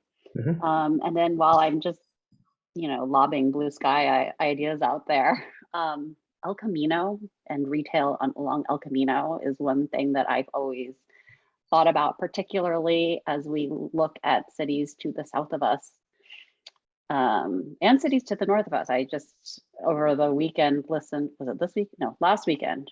I can't remember when it was now, but I listened to a bike superhighway meeting. And so I'm not necessarily thinking about El Camino from a transportation perspective, but listening to sort of the issues that other cities had to deal with in contemplating a bike superhighway along El Camino, it really made me think about how different our El Camino looks from our neighbors, especially in terms of retail, and it's just so ugly. I feel like we could make it better and more useful. So given how many, especially given the proximity that so many of our residents have to El Camino, and it's great that we concentrate, that we have these retail areas in University and along California and in the neighborhoods, but there's huge swaths of El Camino that seem like dead zone. So it's something that I've always thought would be a huge improvement to our city if we could somehow revitalize it. Okay, Commissioner Rectal? Yeah, these are all intertwined, because if you're talking about Cal Ave or El Camino or the housing element, those are big things, and we're going to need data. And so we really do have to break this down and say, we're not going to solve this in a handful of meetings, but what's the long-term plan? And we have to set the table. What do we need to in that final meeting to make our decision and plan for that, and not just chat. We need to be making plans for what information, what data do we need. Okay, good. And then, of course, Ms. Tanner can put together the list of the reactive stuff that we know we're going to have to deal with, both from the things that are going to be decided in February, but stuff we know is coming back to us, and priorities that are going to come our direction. Yeah, we also can share, and I can share, we can prepare stuff in advance of the retreat, just the list of, prior council referrals, when we might take those up, so we can kind of get a sense of the pace of things. One thing I might suggest, to some degree, one thing that can help staff in the short term even be more responsive is if you do have questions as you're reading the staff report, to share those with us. We can't know the information that the PTC is wanting if we don't know in advance. And so sometimes we may not have that information. Some things only occur to you in the moment, so you don't know the question until it occurs to you. But we could have perhaps looked at this specific situation of the lease getting let up and talked to some tenant attorneys, which we're not. And so never feel like you have to wait until the meeting to ask us a question, how big or small it is. Yeah, the only problem with that is you don't have the luxury of writing the staff report 3 weeks in advance of the meeting. It's true, but we can, if we can bring it to the presentation, we will. If we, if we can bring it ahead of time, we will do that. Okay. This isn't the last time we'll discuss it. And if you have other ideas, I suggest you circulate those to Assistant Director Tanner, and she can collect them, and maybe we'll, talk about them at the pre-meeting next week, and then, 2 weeks from now, and then see how that's coming along. Okay. If there's nothing else on that, other commissioner comments or questions, and then I'll look at the, Commissioner Heckman. No, this was other commissioner comments. I just wanted to comment that this is my second meeting now, mostly on mute, although tonight I felt like maybe I wasn't on mute quite enough. But I really appreciated Chair Lowing, your leadership, the way you're running these meetings. I know this is not your first PTC chair rodeo, but I'm really enjoying having this seat and watching you take the lead here. So thank you for the work you're doing. Thank you. Lots more to be done. Hold that comment. So taking a look ahead, will you take us to next week and talk about a whole new brand new item, 985 Channing, that we're going to get to, and some other things? We may have the conclusion, hopefully, of 985 Channing, which you all remember is parcel map changes. And then, oh goodness, I've lost my spreadsheet. Housing element. Yeah, the housing element. Sorry, I have way too many tabs open on my Site screen selection is next 2 weeks. Yeah, so it'll be site selection. You heard that, I think it was 2 weeks ago, I believe, the study session. And so that will be coming back. The working group has made their final recommendations to you, and then we'd be asking you to take a look at that to make a recommendation to the city council on that item. That night, correct? Yes, that would be the goal, because it needs to get to council in March. Yeah, in March. And then the ADU code changes are not going to be next week. We have received some indication from HCD that they would like us to make some changes to our ordinance. And this is the ordinance that was originally adopted by council in September of 2020. So we want to take a look at those. We are corresponding with HCD. We're unpacking that. We need to take that to council to see what they want us to do about what HCD is suggesting. And then we will incorporate those changes into the ordinance as council directs us to, or not, and continue that. Then we'll bring it back to you all. So we'll have the housing element and the 985 Channing. Commissioner Chang? Sorry, I had a sound glitch, so I wasn't, can I ask the Assistant Director Tanner to please repeat what she was talking about when Chair Lowing had asked about feedback that night? What was the item? The housing element site selection. It's on for action. Thank you. Yeah, it's very large, so hopefully you could get that out a little bit earlier than usual, since all the data, frankly, that we have is put together. So that's done. I don't want to commit to doing our packet more than a week early, so you should get it next Wednesday. I'm not asking you to commit. So just want to, I think I definitely appreciate that. We'll see what we can do. We can probably send you the packet that the housing element group looked at, because it's already been published. And you can take a look at that, but you wouldn't be getting your PTC packet early necessarily. Right, but it would show we basically have it, I think, most of it from the last meeting, but it's comprehensive, so there's just a lot of stuff there to look at. It could be a longish kind of meeting. And we don't know what, in terms of planning length, we don't know what 985 is going to come up with in terms of the legal aspects of either side of that controversy. So, okay, any other comments?